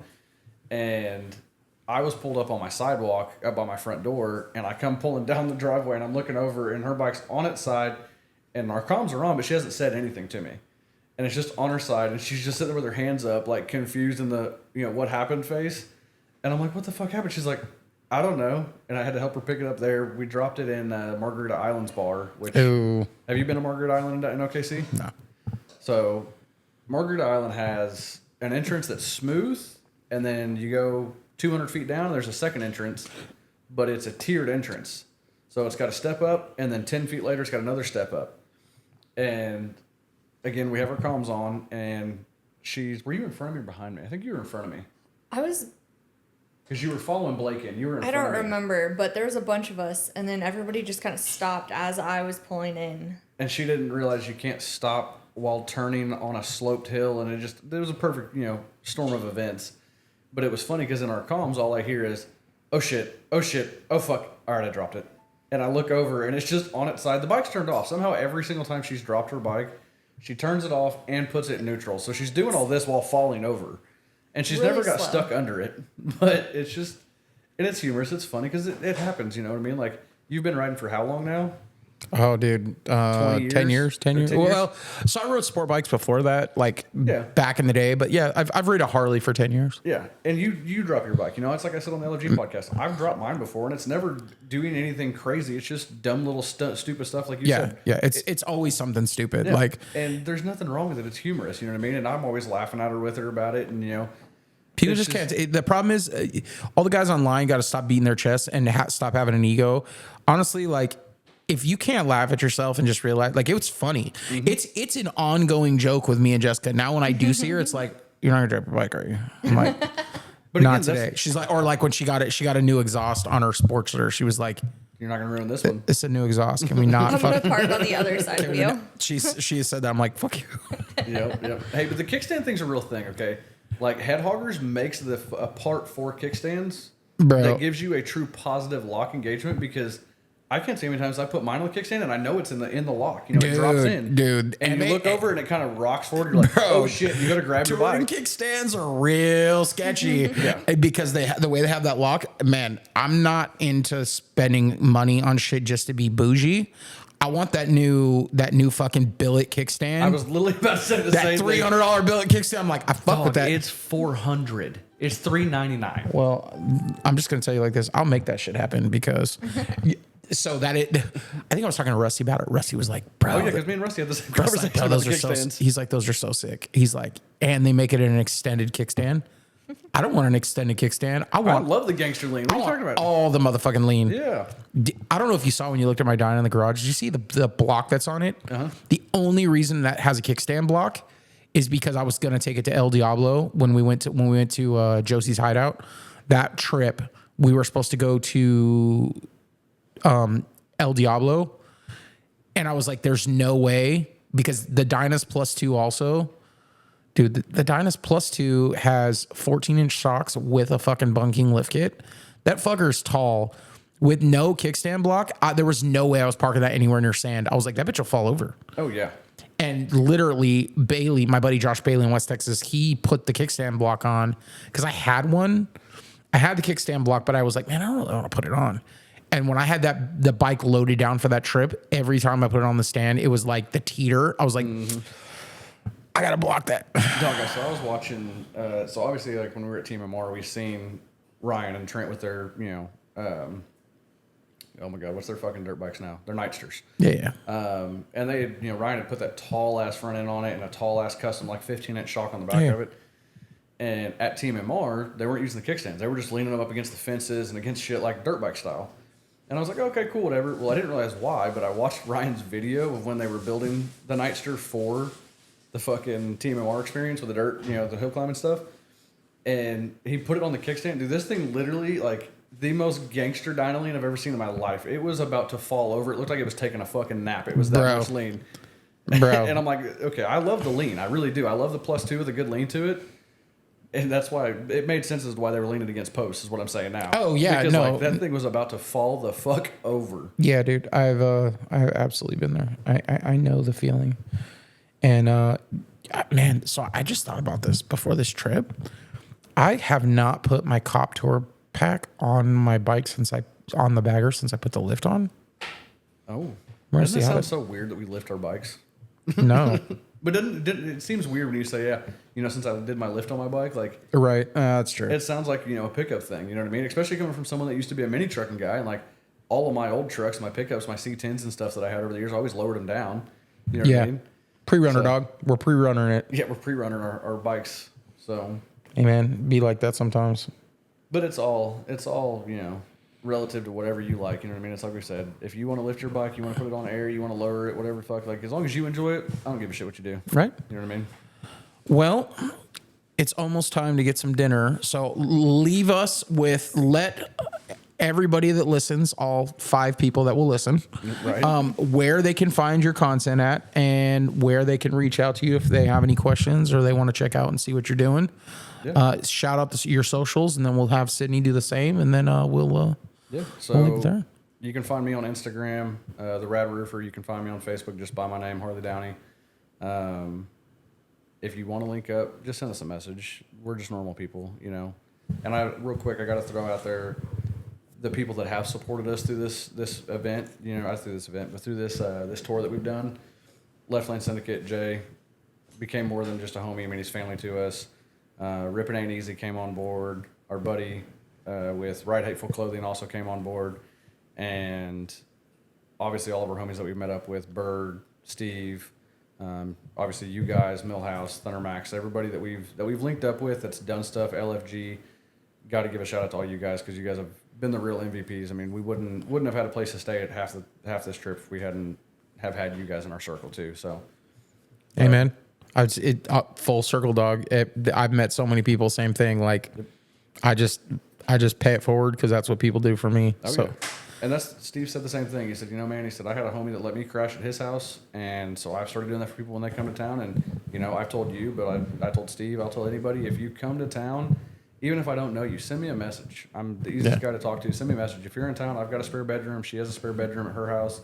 Like, we've got room. As long as you're not a fucking pedo or a weirdo. right. Like, you can come crash on the couch. You can fucking drink beer. We'll go ride. We'll take you out. We'll go eat some good food. And that's what I love is, the whole hosting. That's why I said, like, man, when people come to town, that's what I try to do. I try to show them people I know, whether I've got to meet you before, we talk on Instagram or whatnot, or you're a friend of a friend, man, that come out. I will try to make sure you have a good time when you're in Dallas, the Dallas Port there. So. Let them know where to find the old Sydney. On Instagram, it's Chopper Wife, and I don't really do much with Facebook other than family stuff, but Sydney gets if you're into Facebook. You want the so if you're older than me and you're a Facebook person, Yeah. that's how you find her on Facebook. Yeah. Yep. All right. So are you going to be posting? Because I know you don't really post nearly as much.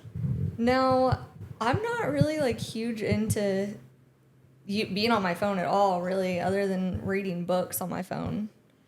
She does do that. Let me find Yeah. out that she's doing books on tape on these trips.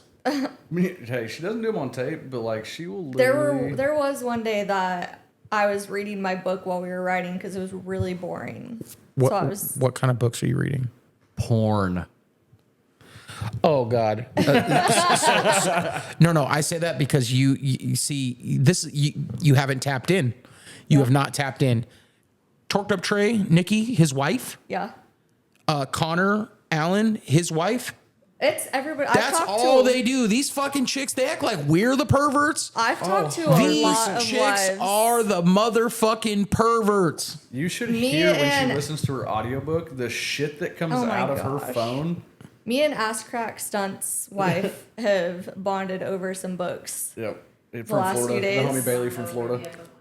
Oh, they do a fucking dude. They do like a book club thing. Like I think even Jive Ass Honky fucking Lauren does it. They're all into that shit, I don't know how they do it. If I read porn all day long, I would get nothing done. right? Oh my gosh. Like, But see, that's the difference, dudes. If we were reading porn all day, it'd be like, I'ma beat my dick. right? Women, they just I'm just sitting on my motorcycle trying to read my book in traffic. Talking about wet pussies and shit. It's like, ooh, that's mysterious. All right, you guys are out of control. Go support them. Go follow them. And yeah, man, we'll see you down the road. If you guys can make it out to East First West, that's where it's going to be at. Meet them. They'll be there. I will be there, being the same degenerate I always am. And yeah, till next time, we will catch you guys later.